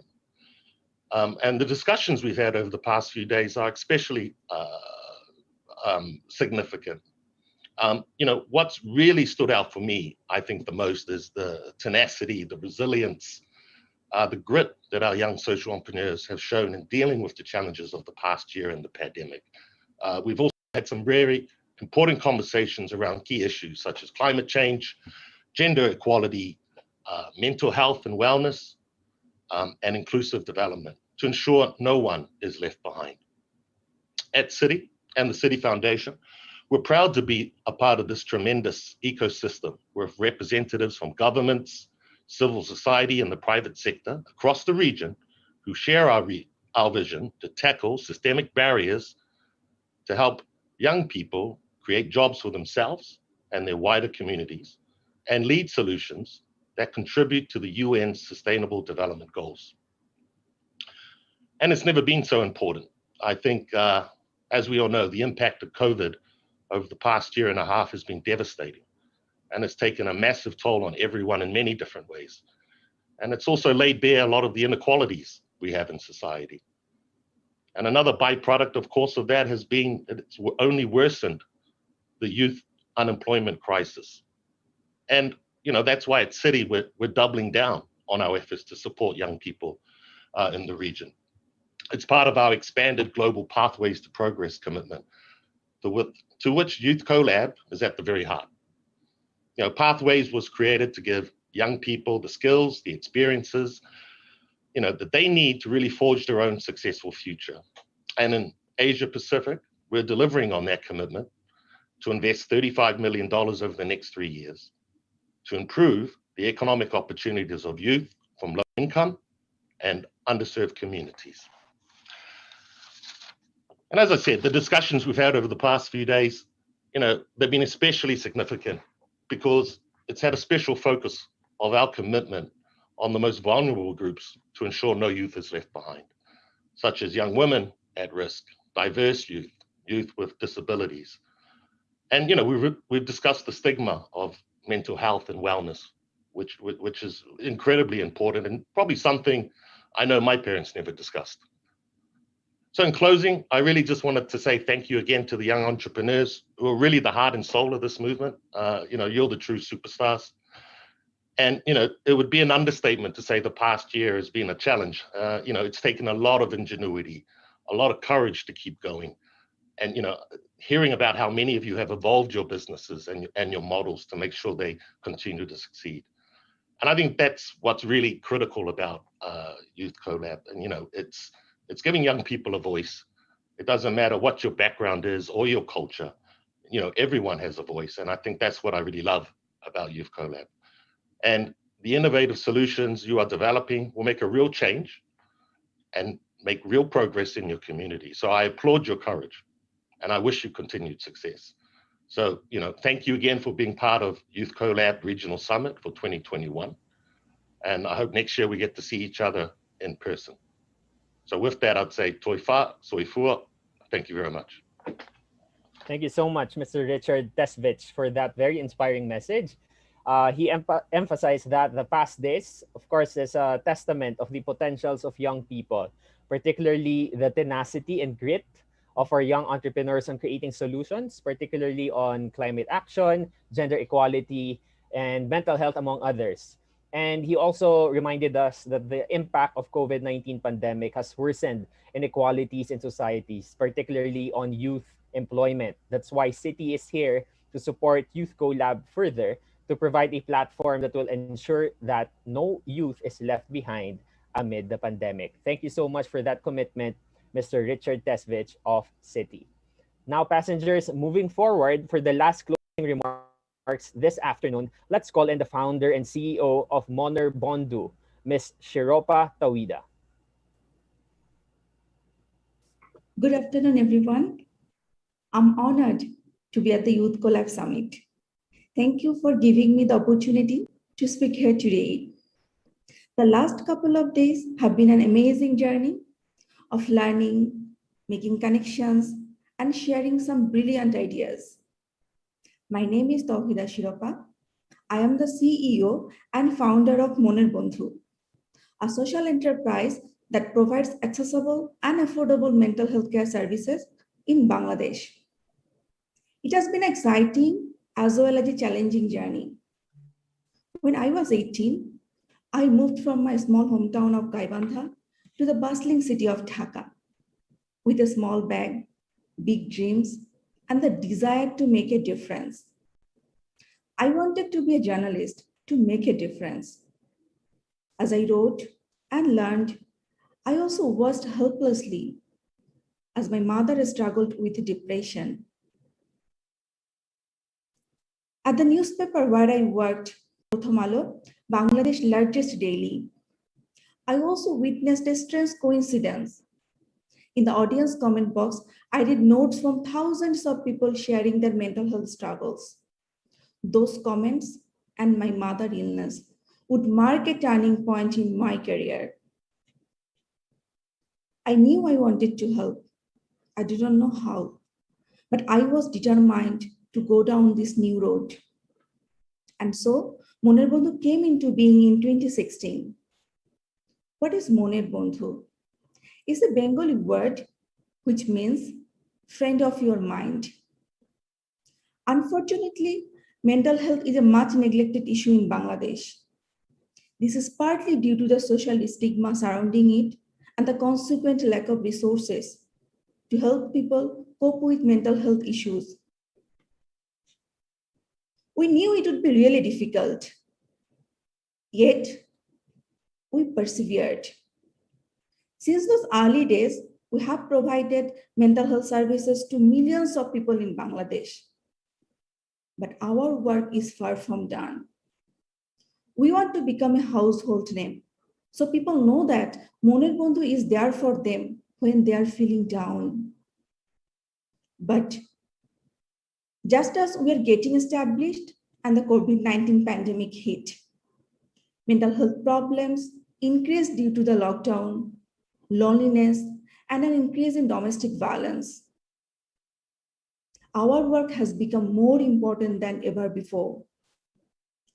Clients and partners began pulling out as in-person consultations were not possible anymore, and we started facing a cash crunch. We are staring at the possibility of going out of business, and we had to make a quick decision to move our services online. It would be a massive undertaking with a very uncertain future. Another set of challenges included training our counselors and convincing clients and partners that online counseling would work equally well. Counselors were overwhelmed. They themselves needed support. Working remotely was a challenge, and some team members were infected with COVID-19. Just when people were beginning to abandon us, and it seemed like we wouldn't be able to survive, we received crucial support from Youth Collab, an initiative co-led by UNDP and Citi Foundation. With their support and guidance, we are able to move our services online in a very short time. This opened up many doors for us. The moral support, business advice, and mentorship provided by Youth Collab has helped us not only survive, but thrive during the pandemic. I am excited to announce that we have now been selected for a big investment by Startup Bangladesh Limited, the first venture capital company by the government of Bangladesh. Our journey with Youth Collab continues. We were receiving valuable resources and dedicated one-to-one mentorship from the amazing Youth Collab team, which has given us the confidence to explore more opportunities and reach new heights. And we're excited to see what the future holds for us. I strongly believe that young people like me who align their businesses with a social or environmental cause do so as we are truly passionate about it and we want to make an impact. But we cannot do it alone. In times of crisis, tens of thousands of young entrepreneurs like Monebandhu not only need financial support, skills and knowledge training and mentorship, but we also need moral support and an understanding of the challenges we face. Above all, we need the desire and commitment from you as individuals, governments, and the private sector to support us in our mission so we can achieve our goals of making a meaningful difference and creating impact in our communities. By supporting social entrepreneurs like us, you join a movement that is bringing about meaningful change across the world to bring prosperity to all peoples and to protect our planet. Thank you. All right. Thank you so much once again to Ms. Shiropa Tawida of the Monebandhu. Ms. Shiropa, let me do a quick recap of your important points for our audience. Our speaker strongly believes that young people who align their businesses with a social or environmental cause do so as they are truly passionate about it and want to make an impact. In times of crisis, like Monebandhu, tens of thousands of young entrepreneurs need financial support, skills and knowledge training, and mentorship, but they also need moral support and an understanding of the challenges they face. Our speaker also said that by supporting social entrepreneurs, you join a movement that is bringing about meaningful change across the world to bring prosperity to all peoples and to protect our planet. Once again, thank you so much to you, Ms. Shiropa Tawida of Monebandhu. All right, dear travelers, passengers, we are arriving at the end of our journey, and over the last 2 days, we have gone through several learning opportunities. For day one, we learned about youth voices on embracing diversity and growing inclusive startups, where we looked at how to support greater diversity and inclusion among young social entrepreneurs, as well as how to strengthen joint efforts to ensure no youth is left behind. Our speaker Fresh shared that if you don't believe in your own idea, it is very hard for others too. He also talked about the challenges that young entrepreneurs from or catering to marginalized groups face when trying to set up their businesses. Next was a hot seat discussion, which focused on climate entrepreneurship. During this informal and interactive exchange between a climate entrepreneur and an ecosystem enabler, they discussed the challenges and opportunities they have seen and experienced in the climate entrepreneurship ecosystem. Our speaker, Sadixia Arial, suggested that as a young climate entrepreneur from the ecosystem, we need such support as capacity building adapted to the specific local context and the support that can offer us provisions for education, training, networking, and enhanced access to financing. Today, for day 2, at the hot seat session on unlocking the power of women entrepreneurs, we heard from female entrepreneurs who shared their personal experiences of barriers and enablers to entrepreneurship. Ecosystem partners also shared their insights on best practices to make entrepreneurship ecosystems more gender inclusive. The session also formally launched and shared key findings of the research addressing gender barriers to entrepreneurship among girls and young women by UNICEF, UNDP, and Youth Collab. Passengers, during day 1 and day 2, we all enjoyed the showcasing of promising young entrepreneurs across the region with their SDG solutions on climate action, diversity and inclusion, alumni impact, and women's empowerment. We also had the opportunity to connect with 50 startups through the Ideas Marketplace. And our journey was entertained with musical performances from indigenous communities in Bangladesh, Malaysia, and Thailand. And there we have it. We are at the end of our journey. That's why, of course, as we end any summit, we have our call to action.